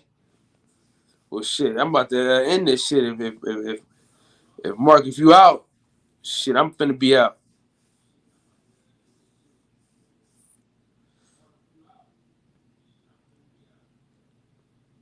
So I guess we out then. You know what I mean? So in the words of the great philosopher, Lil E, I want y'all to breathe air and live life. You know what I'm saying? You know, chicken one day, feathers the next. In the words of the great philosopher, Lil E, I want y'all to breathe air and live life, man. You know, it's all the truth and prayers me. Thank y'all for breaking bread with me. Just a hell of a show. Thank you to everybody that was in the chat, everybody that came through and watched. I really appreciate y'all 100%. Definitely appreciate everybody that came on the panel. Reggie Owens, DB, Mark Nash, Sweet Size Examiner. Appreciate y'all, man, for holding it down. And again, thank you guys, man, for supporting the live streams. We got 300 more to go, man. We got 300 more to go, and we'll be at 1,000. So, man, we're gonna keep it going, man. We're gonna keep it going. You know what I'm saying? After party at Mark Nash channel, so we can keep it lit over there. I look forward to seeing y'all niggas tomorrow, and man, we're gonna do what we always do, man. You know what I'm saying? And that's for damn sure. So, hasta mañana. Peace. We get this. Gotta get that outro. You know what I mean? Let me get this outro out. Hold on, matter of fact, before I get the outro, shout out to Def Mob. Shout out to Def Mob Color Line. Shout out to Terrence Keith Top Killer. Shout out to Mo Days. Not only is it a color line, but it's a music brand. And with that being said, you already know where I'm going with this. The reason why we have the outro is because of Def Mob. Shout out to Terrence Keith Top Killer. At the roots, he let the beats build, bitch, and we never switch.